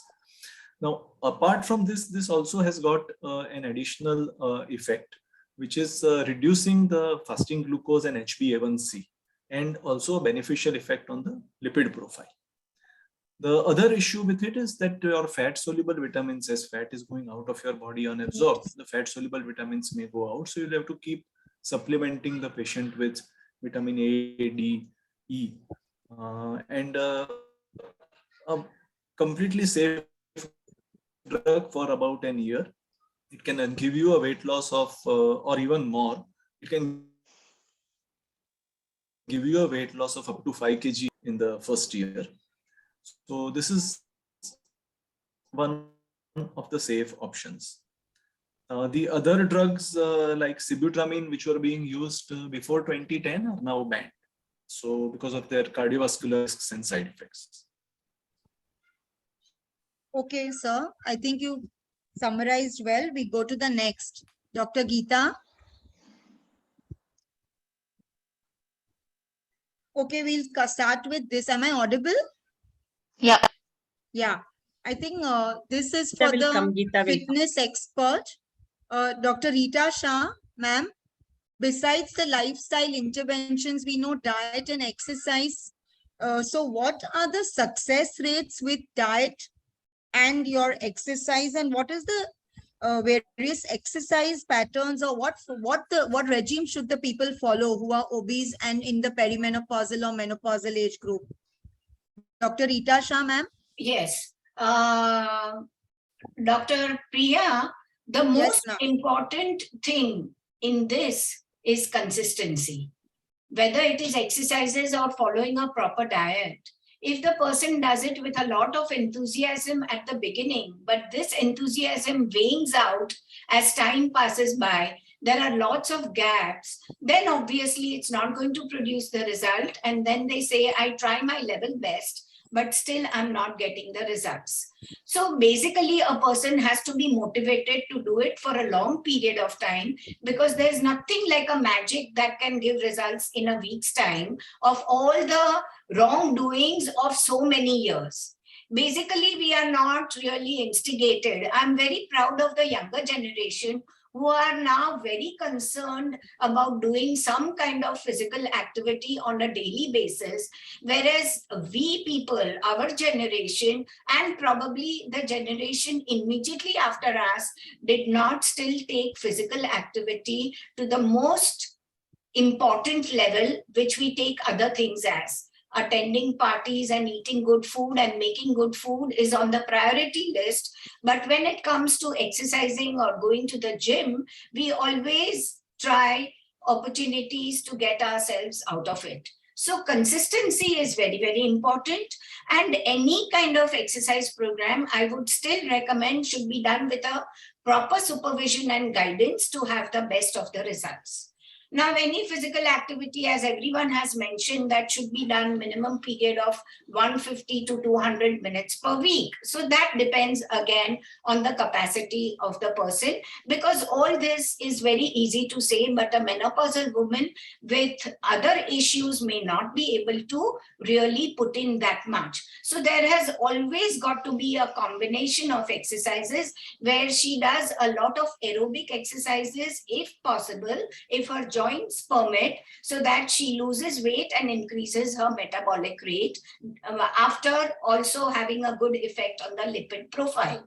Now, the second thing which we are many times missing out on is the resistance training or the strength training exercises for the muscles. Because everyone has talked that we lose about half a pound of muscle every year. So we definitely need to work in that area also. And this has to be done with different ways. You can do weightlifting. You can even use home remedies like TheraBands and elastic bands if you cannot afford a gym. But some kind of strength training to maintain the muscle mass is very, very important. I'm not going to repeat what the others have said earlier, that it helps in improving the metabolic rate, etc., etc. The other most important part of the exercise at this age is a good balance and coordination exercise. This is very important because these are the women who have greater chances of falls, and with osteoporosis, it is very difficult for them to develop fractures. And flexibility, stretching at the end of every exercise program is important for them to continue with the exercises, because once the muscles become sore, it gets very difficult. Now, these are the different kind of aerobic exercises that a person can do, but we don't know till what age a person can really focus on these kind of aerobic exercises. So here water comes to our rescue and people can join aqua aerobics. They can simply walk in the pool, walking laps as they are called. They help a lot in increasing the strength of the knee muscles and as well as reducing a lot of pain. So water aerobics, aqua, and of course, if a person can swim, that is the best for the entire body. A low impact cycling, which can be done at any age, is also recommended. And of course, brisk walking is the best for all age groups of women. Thank you. Thank you. That was very, very, summarized very nicely. Madam Priya? Geeta and Madam Yes. Priya, there are just Yeah, 5 yes, minutes yes. left for the Yeah, we are panel because we have to call the speaker Yes, again. yes. And Yes. Okay, I think we have already discussed this, that there are a lot of drugs which can be used, and our next speaker is going to describe how liposuction versus bariatric surgery, how different they are. But we must remember that liposuction is very localized. If they have, fat thighs or fat buttocks, they can just, or in the abdomen, only those particular areas will, become thin, but bariatric surgery will affect the overall obesity. Can we go to the next question? Here is the next one. Yeah, there was just one important role of the gynecologist. If Dr. Pandya can just take that. What do you think is the most important role? I think Dr. Shobna had already said that during the course of her talk. So, That gynecologists yeah, play a very, important role. Yeah. Yes, and we must use this opportunity. Yes, Dr. Patient Pandya. will come to us. Patient will usually come to a gynecologist with some complaints in the perimenopausal age group or in the midlife. May it be a menstrual problem, or may it be a leukorrhea, or may it be a pain in the lower abdomen, UTI. These are the common complaints which the patient will come. Finding the pathology behind it is one thing. At the same time, you need to evaluate the whole patient, and that is a window of opportunity that you must take. And that is the time when you can just inform your patient, counsel your patient, investigate your patient, whether she is predisposed to any comorbidities along with being obese, overweight or obese. And you can guide the patient properly. Take help of your colleagues. In fact, one thing which I think we need to discuss during this panel is that obesity itself and at any age is quite closely linked to certain psychological disturbances like depression, anxiety, stress.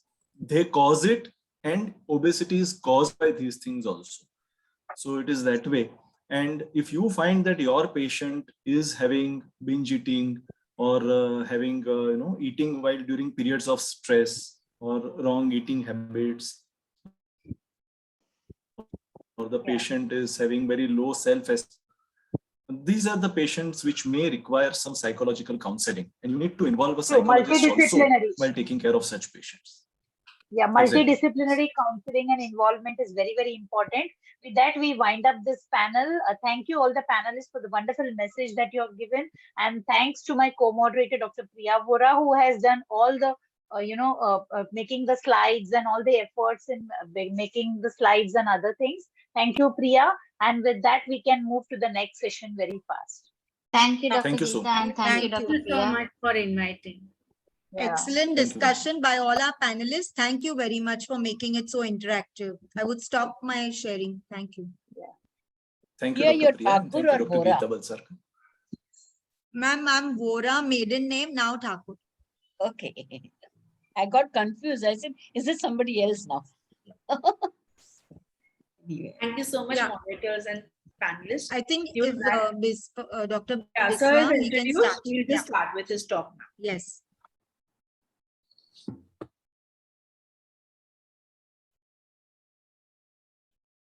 Thank you so much, everyone. And I sincerely apologize for my delay on my part. Can I share? Can I share?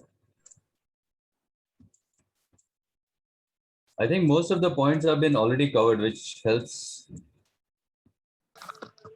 My screen is visible to all of you guys? Yeah. Yes. Yeah. See, my job has become very simple, and thanks to the speakers and the panel discussion, and I think all the points are well covered. And I'll just rush through my presentation. At the outset, I would first of all like to thank you, Dr. Priya Vora, for giving us an opportunity to come and talk to you in your group. Very rarely, not very rarely, but it's not very common for a bariatric surgeon or a GI surgeon to come and talk in a gynecology group. So I'm very humbly appreciating all your efforts, and thanks so much. And on a weekday, we are still doing academics. I think that also needs quite a hats off to all you guys. So this is me. So menopause, I was given the topic of talking on menopause and weight gain and how do we tackle as what we are saying in the community. So this is a very common scenario nowadays. We all must be saying since the COVID lockdown is over, we are out going on the malls, eating out in restaurants and stuff like that. So menopause is the problem in India is very significant. During this particular phase in life of a woman, the body undergoes a lot of hormonal changes. Most visible is the accumulation in the peri-abdominal or the visceral obesity, which is seen. And this midlife changes can further add to the burden of obesity. So the woman's body is going through a changes where there's a lot of hormonal changes going on. And on top of that, they have to struggle with the gain in weight, which sometimes becomes challenging. And the exact contribution, like what it really happens due to, or whether it's cause of really the hormones, there are many factors which I'm sure everyone on the panel is aware of it. And which one really plays a major role, I think we still don't know, but it does affect two major organ systems, the cardiovascular and the metabolic. These are the two risks which I think which should be highlighted. And it's a global epidemic, as we know. There's some of the data which shows in 2016, before COVID, about 1.9 billion adults were there globally, which I'm sure has grown up after we were all locked down for 2 years, and out of which 650 million were obese. And when you come to India, we are not far off.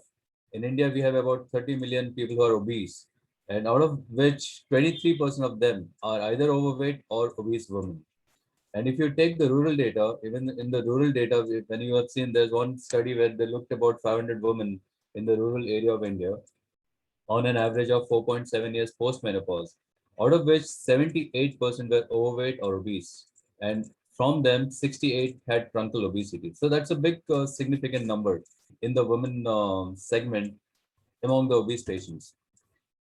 This something which is a slide which shows about what happens when the woman goes through menopause. Mostly the low levels of estrogen and the low levels of testosterone, which plays a role. And there are symptomatic visibility which seen in the patient are mood swings, hot flashes, which I think it's very educative for a surgeon to know. So the main question is why in perimenopause people are gaining weight.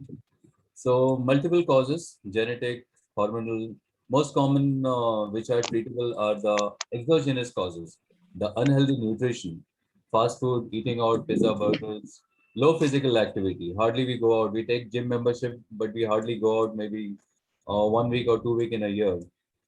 Patients on steroids, insulin, multiple disorders, diseases, which are all also causes of exogenous. So some of the causes why menopausal women do get increase in weight. So as we see, most of the patients experience weight gain, about 90% of them.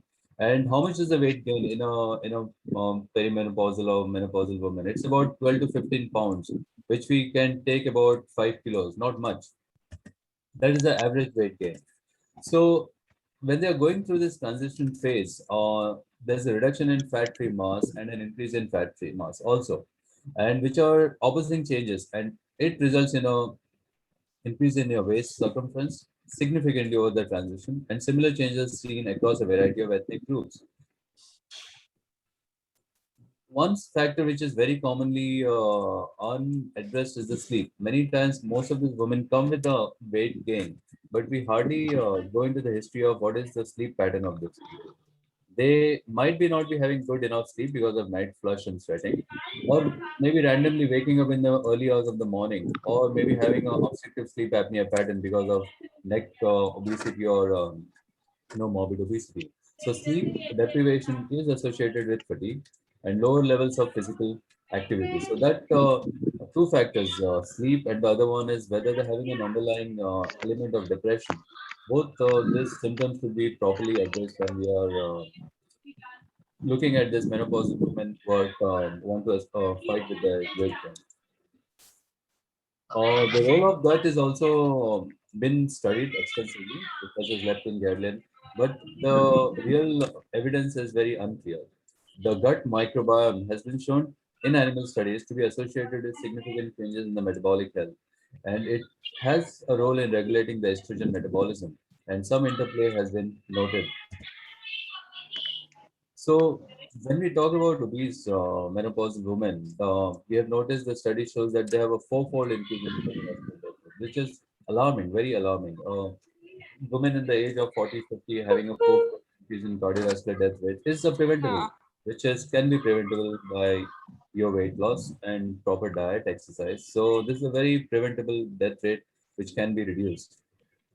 So when you have a normal weight woman with central obesity may experience a similar mortality risk to those women with central obesity and higher overall body weights. So central obesity is, as shown, is a culprit to some extent. I came across when I was making my presentation. I came across this study where they had a prospective study of 200 women from Amritsar who had detected a metabolic syndrome. In 16% of the premenopausal women and 42% in the postmenopausal women, both had metabolic syndrome. Their waist circumferences were elevated in 64 as compared to just 20% in the younger group. Means younger women who had metabolic syndrome but not nearing menopause. And the post-systolic and diastolic blood pressure were highly elevated in the postmenopausal segment. So this was a prospective Indian study. Thought it was very interesting here on this topic here. And another study I came across is in Eastern India. It revealed a significant difference in lipid metabolism, glucose plasma, and blood pressure between the subjects who differed primarily in their menopausal state, and it was totally independent of age and body mass. Coming to the main agenda, what are the tips which has been very covered. I was looking at, listening at the panel discussion. I think very beautifully covered all the points. First is check a weight. I think most of the women who are either nearing menopause or perimenopausal 1 year before, I think it's very important to keep a check on your weight. So just simple, every 1 week or monthly, you keep a track on your weight. So at least you know when the weight is gaining up, you can have a control right there. Rather than when you have 10 kilos or 15 kilos of weight gain and then trying to get a hang over your weight gain.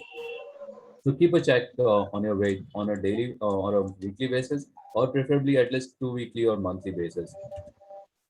Keep moving. I think that is the main movement as you are in that phase of life where most of your body movement slows down, your estrogen levels are lowering down. You need to push yourself and keep moving. Join a gym or join a group or get a group of people who have your similar mindset. Either go for walks or jogs, but do activities which are preferably in groups, so that even if you don't have the mood to go for a walk, at least your friend or your group will motivate you, and that sustained active movement will help in fighting this weight gain. So it is well established that regular physical activity helps to protect against age-associated weight gain. Both cardio and resistance exercise appear important and target fat mass and muscle mass respectively, which was very beautifully covered by exercise specialist. Higher levels of exercise are often advised in overweight or obese individuals to combat the loss of muscle mass. So muscle mass is something which you should try to higher levels of exercise where you're building a muscle to be focused on. So exercise, and what is how much is the recommended as per the thing? The recommended is 150 to 300 minutes a week of moderate intensity, or 75 to 150 minutes a week of vigorous intensity aerobic activity, as well as resistance or muscle strengthening in 2 or more 3 days a week. This is the mere recommendation. You can, if you are in good shape, you can go on the upper limit, but at least try to achieve this target if possible. Work together. Diet plays a major role in menopausal women. See, here you have to understand the amount of weight which you may gain during this phase is 5 to 10 kilos. It's not much, which is easily maintainable to reduce by diet and exercise. If you give yourself 1 year of time, you can very well achieve this weight loss of 5 to 10 kilos. And I've seen my patients who have been achieved to do that. But motivation and I think support plays a big role. So for you to achieve such a target, the American College of Cardiology recommends that whatever you're eating, suppose you're eating 2000 kilocal a day, try to reduce it by 500 to 750 calories, on which will translate it an average Learn weight it, loss please about, mute everybody else. yeah, okay.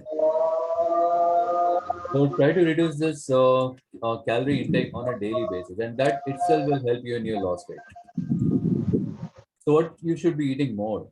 More you should be eating is fruits, vegetables, and grain, and less is fat. And definitely reduce your carbohydrates, your rice, your breads, your milk. Try to go to a transition where you eat lots of fruits, veggies, berries, and more of proteins, and go less on carbs and less of fat. That this has definitely helped patients. Another is the Mediterranean diet, which has definitely showed significant results, especially in menopausal women, in improving cardiometabolic risk factors and also reducing their menopausal symptoms. The new thing which is definitely catching up nowadays in India, although intermittent fasting is very well known in Indian culture, especially people doing fast, doing intermittent fasting. Different religion they keep fast for a month, for 2 weeks. So intermittent fasting is just a new fad which has come up in the Western world, but we are well aware of it. And for menopausal women, this is something a good tool which has worked wonders. Especially if you do a 12 hours fasting, then go to 14, then eventually lead for a 16 hours fast where you just eat 1 or 2 meals a day and reduce your carbohydrates, more proteins and more liquids. The other apps, there are many, everyone's having a smartphone, so you have a calorie counters, you have apps, you have smartphones. Now you get online dietitian who can be whenever you need, they're there at your service. So all these tools are helping you in weight, and you should use them. It's very fantastic tools and very easy to use, and it also helps in the motivation, when especially when a patient is not able to cope up with stress and all. These apps are very useful. Drugs, you guys have covered. Most of the common drugs are Orlistat, which is easily available. Metformin been used for a long time. Nowadays in India, we also have GLP-1, that's semaglutide, and which are also come in the market. Those are all these drugs, various studies, but they will not able to help you lose more than 2 to 4% of your excess weight. So initial to help you, giving you a nudge for weight loss, you can try them, but always try with the physician's approval. Don't let the patient try on their own off the market or get them on online. Make sure someone, physician or one of you guys, are involved while taking the drugs, because drug adverse effects should be very well monitored. So this, coming back to bariatric surgery, that's where I would take just 2 minutes. Body mass index, bariatric surgery, when do we operate all of them, or any menopausal woman who has a weight loss? No, the answer is clear cut, no, no, no. Only if they form.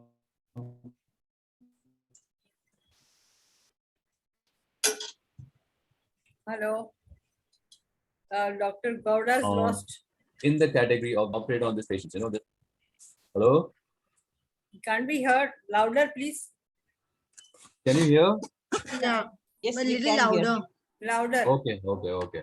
So the thing is that I want to stress that obesity is the crux of cancer. I think Dr. Vora also stressed on this point, that obesity causes various multiple cancers, as you can see on this slide. You name an organ and it is affected.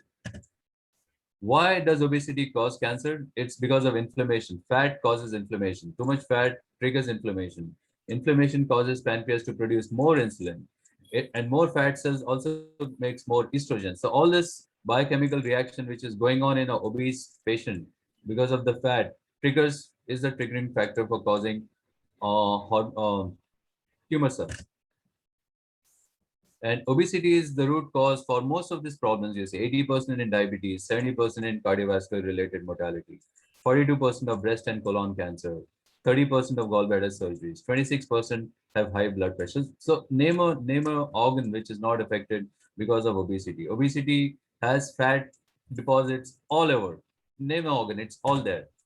So when you have a patient with a BMI of 35 or up, or with comorbidity like diabetes, blood pressure, osteoarthritis, OSA, that's when we should give the option of surgery, surgical option, where diet has failed. This heavy patient cannot do exercise. And then what is the option left to them to get back to life? It's the surgical approach. What are the approaches? Most of the surgeries done are a gastric band, or Roux-en-Y or a gastric bypass, sleeve gastrectomy, duodenal switch.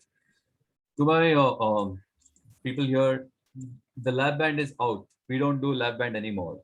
Duodenal switch is very complicated, high chances of complications. So that's also done on the very lower end of the spectrum.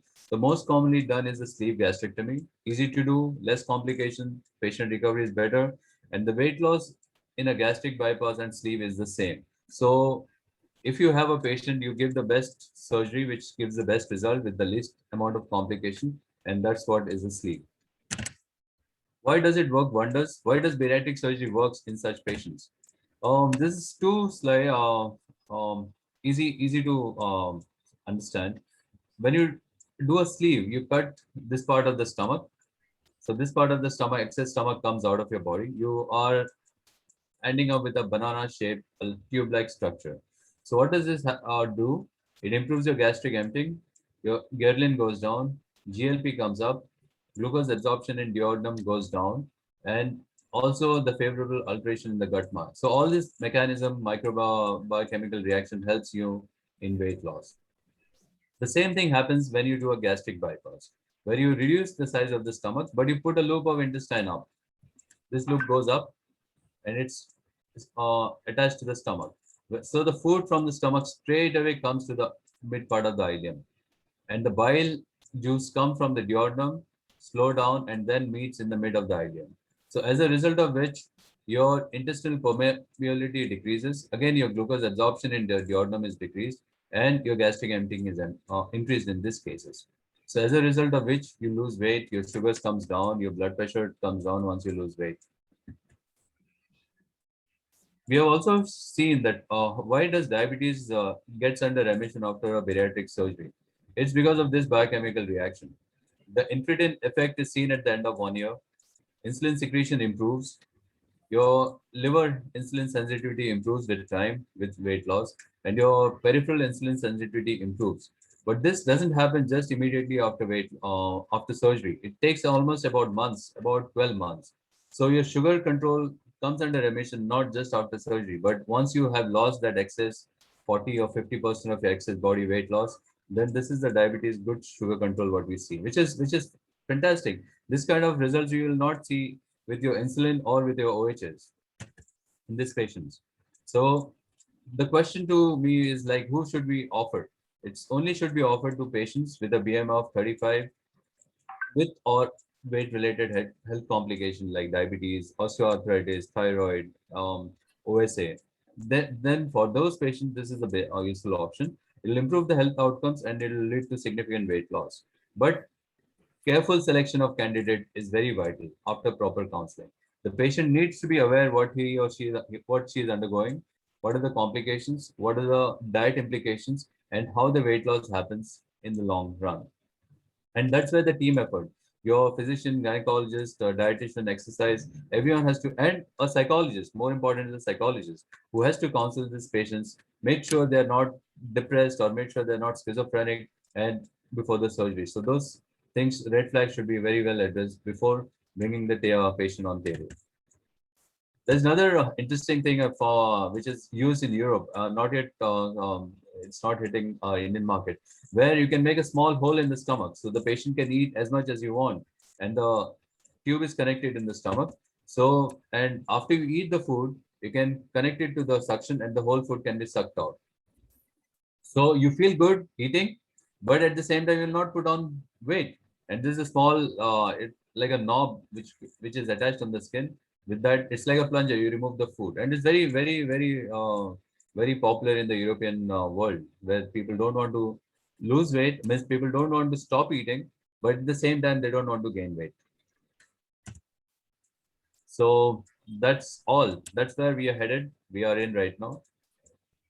With the fast food culture in our nation. Weight has formed a big problem, and that has to be handled with a team effort more than individual effort. So, if any questions, I'll be happy to take it right now. Thank you, Dr. Gowda. It was a very detailed and a very systematic talk on obesity and its origins, its complications, and what is the role of bariatric surgery. Where bariatric surgery in midlife is absolutely a must whenever indicated together with comorbidities. But it is now with increasing obesity, I mean, even in the adolescent, even in the younger woman, and those women Can you stop sharing? Yeah. Infertility, etc. Is it relevant that you can offer some part of bariatric surgery to the young or to the women who are waiting for their childbearing to be completed? This is a question that I've been asked by my patients quite a lot. That's a very interesting, and it's a real life scenario. I have operated on kids, not kids, but young girls about 20, between the age of 22 and 24. They are obese. They are not those BMI of 25 or 27. They are BMI of 35 plus, without any comorbidities. So any of these young girls with a BMI of 35 plus, yes, I have done sleeve gastrectomy, and their PCOD has normalized. Yes. And one of the kid has also been married and expecting. So this but has to be very well counseled, not so as a just for to do the surgery, but the implication of the surgery. And also the family also needs to be counseled, like when they get married or when they're looking for a partner, the partner needs to be aware that this girl has underwent a surgery, but it is something which is not going to affect their fertility plans and all. Right. And also to make sure the micronutrients, especially the iron levels, vitamin B12, D3, are very well managed and optimized on a 6 monthly basis. So whenever they fall, you need to treat them on as and when needed. Yeah. Quick answer to Niba Mohan's question. And I always What's the do a sleeve for procedure? them. I never offered gastric bypass for these young girls. Your sleeve is the best surgery for them. They achieve their targets, and after that, they almost lead a normal And life. we have seen that the Indian woman has a much greater amount of visceral fat or the abdominal fat, which is either extraperitoneal or intraperitoneal, as the case may be. What is your role, or what is your opinion on liposuction for these people, or selective liposuction?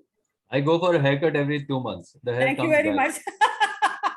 So that's what liposuction That's is. a good And I one. think You sound like a Balsarikan ma'am pedicure. said, yeah, liposuction is good. Suppose you are going for a marriage and you want to look good on the pictures, you may do a liposuction. Your pictures comes well, but that's about it. It doesn't change your inflammatory markers. It Right. doesn't take care of Right. your visceral adiposity. Right.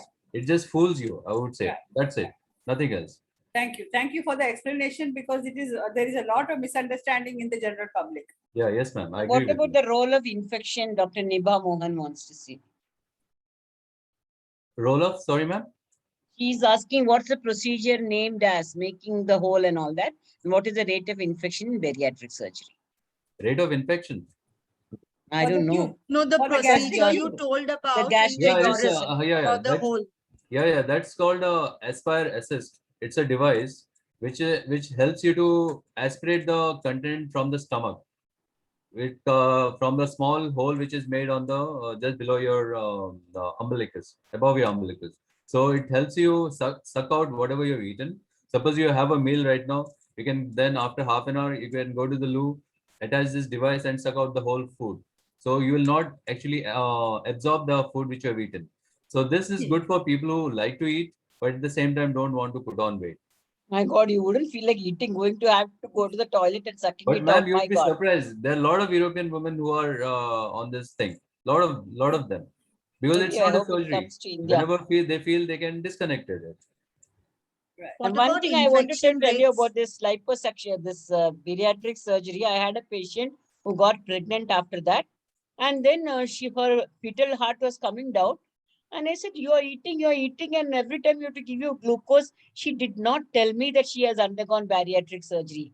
Husband and wife went and did it without informing the parents. And then I'm saying something is wrong with your stomach, and still she didn't tell me. I'm telling you, there is That's something what wrong with your absorption. That's why your glucose levels are coming down and your baby is getting fetal distress. You give glucose and she's improving. And then the nurse, she quietly went and told the nurse. So this bariatric surgery, you can have hypoglycemia, in pregnancy, and you can have fetal distress. That's what. Right. That is Because that's what Even we awareness have is very seen the important. IUGR patient, with the bariatric surgery. I had 3 patients at present, and they are, having intrauterine growth retardations, because whatever they are eating, they said they are not digesting, and, baby is really going into malnutrition. So Yeah, that that's happens if they've undergone a gastric bypass. Yeah. So that's why in younger patients, my recommendation is never do a bypass. Always do a sleeve. Let them finish their family cycle. Let them have kids, and then if they want, they can go for a revision. But doing a gastric bypass to achieve a target, just to make sure they lose that excess weight. But at the same time, when you do a gastric bypass in these young patients, their post-surgery long-time lifestyle is very, very miserable. If they are not eating well, if they are carbohydrate eaters like vegetarian eaters, they will not take enough proteins, and they are not telling the treating physicians that they've undergone a surgery, because it's still a taboo in our community. They don't want to share.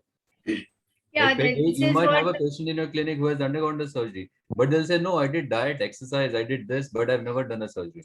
So that awareness has to come out from the patient community also. Yeah, there's one more patient who has a multiple fibroids. Uterus was almost 26 weeks size, uterus irregular. Her hemoglobin was 4 grams. Wow.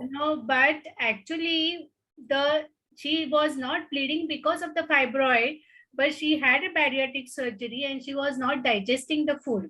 It was a gastric bypass which was done. And then after we evaluated, then we found that she actually was not having a menorrhagia, but it was the gastric bypass that was causing her hemoglobin to go down. She just had recently a bariatric surgery, and accidentally it was found that she has a fibroids. But everybody was, having a mistaken it is as, because of the fibroid, her hemoglobin has gone down. So these are also, things can happen with the bariatric surgery. I mean, we are having, seeing quite a lot patient with such kind of things. And we sometimes it really becomes, dilemma whether this particular thing has happened because of your gynec related problem or because of the bariatric surgery. Right, you're absolutely right, man. That's where because everyone labels bariatric surgery, but bariatric surgery itself is you can either have a sleeve or a bypass or a DJB or a mini gastric bypass, and each one of them has its own complication. But a complication is a complication to a patient, and unless we know it, we won't be able to handle that situation. What really triggers it? Very correct. Now, Dr. Sunena Goyal wants to know if bariatric surgery can be repeated, because after the surgery is over, the patient again started eating and again she's put on weight. Where will you cut now? Esophagus attached to the anus? Good one, good one. Yeah, that's a very good question, and it is really happening now because most of the bariatric patients who have been operated 10 years ago, they have tasted the the glory of weight loss. They're very happy. Then they have bounced back because of either the food habits or increased high density calorie foods, and they want to redo it again. So what happens if you have done a sleeve? That sleeve, if it is expanded, you can resize the sleeve. What we call resize. If the patient have gone on a high density food, or mostly we see in Punjabi guys who are alcoholics, they can't stop the alcohol for the rest of their life. They'll say yes, one for 1 year, 2 year. After third year, they start with one peg and then go on. So they again put on weight. And what happens? The sleeve also dilates with the time in those cases. So we'll have to resize the sleeve. That's one part of a revision. In gastric bypass, if you have taken a smaller length and patient has regained more weight or something, or they want to lose more weight, then you can increase the length of your anastomosis. That's in a gastric bypass, you can do a resizing. Oh, yeah. So those are technical details which depend upon patient. What was the primary surgery, the first, and second is what does she want to gain? Like, does she want to lose more weight, or is it because her diabetes is not coming under control? Or all those issues has to be properly taken into account before offering them any surgery. So revision surgery is very happening nowadays. All those bariatrics which have been done 10, 15 years ago are living longer. So they are coming for the redo surgeries.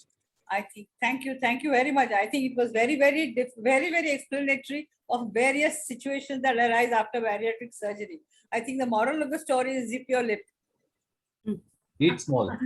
Eat small and keep moving. Yes. Yeah. Thank you. I think lighter is better.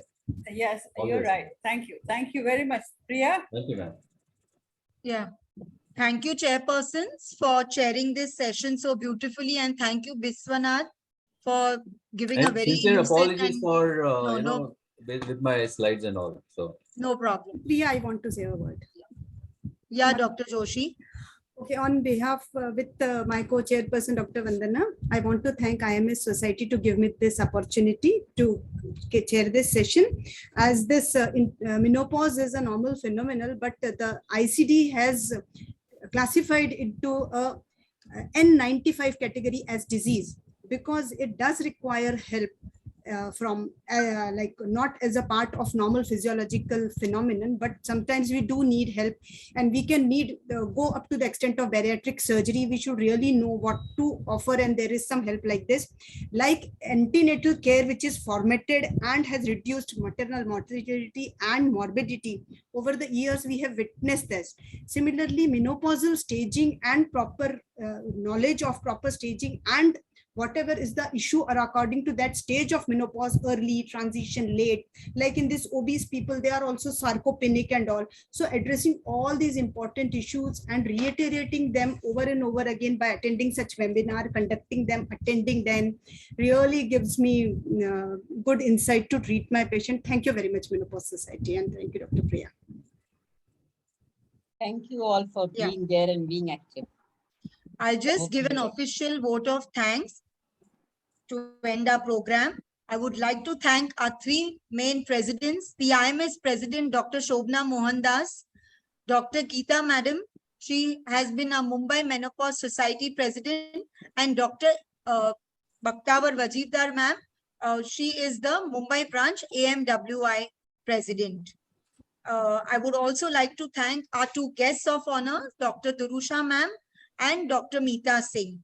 All our wonderful chairpersons, all the both two speakers, the wonderful panelists, all the faculties, the MOC, Dr. Sidra Khoth, and also I would definitely like to thank Clernet for the technical support that they have given us for this wonderful webinar, and all the delegates who have been with us from 6:30 up till, I think we are overshooting by 5 minutes, but I would really like to thank them for being with us on this wonderful webinar. Thank you very much. Thank you. Thank you, Priya, for all the hard work in streamlining this program. It's been wonderful. Thank you, ma'am. Thank you so much, everyone. With all your permission, shall we close this session? Yes. Okay, then we are now Yeah. today on time, I think. Yes, ma'am. Last week, Paraz was little upset that we overshot by half an hour. Bombay is on time. So Yes, thank ma'am. you, Bombay, for being on time. Thank you so much, everyone. Yeah, And I next will week request. we will not be having this program because of Dasara. And after, for Diwali also, we won't be having a president's webinar. We are So going happy to miss you Dasara all, to all ma'am. of you. Yes, ma'am. Thank Happy you and take Navaratri. care, everyone. And happy Navratri from my side, Clarinet. And good night, everyone. Take care. We are closing here. Thank you so Yeah, much. can we get the pictures on the group, please? If he's taken.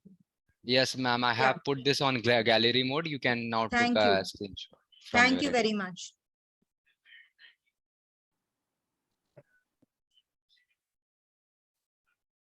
Now I am closing here. Thank you.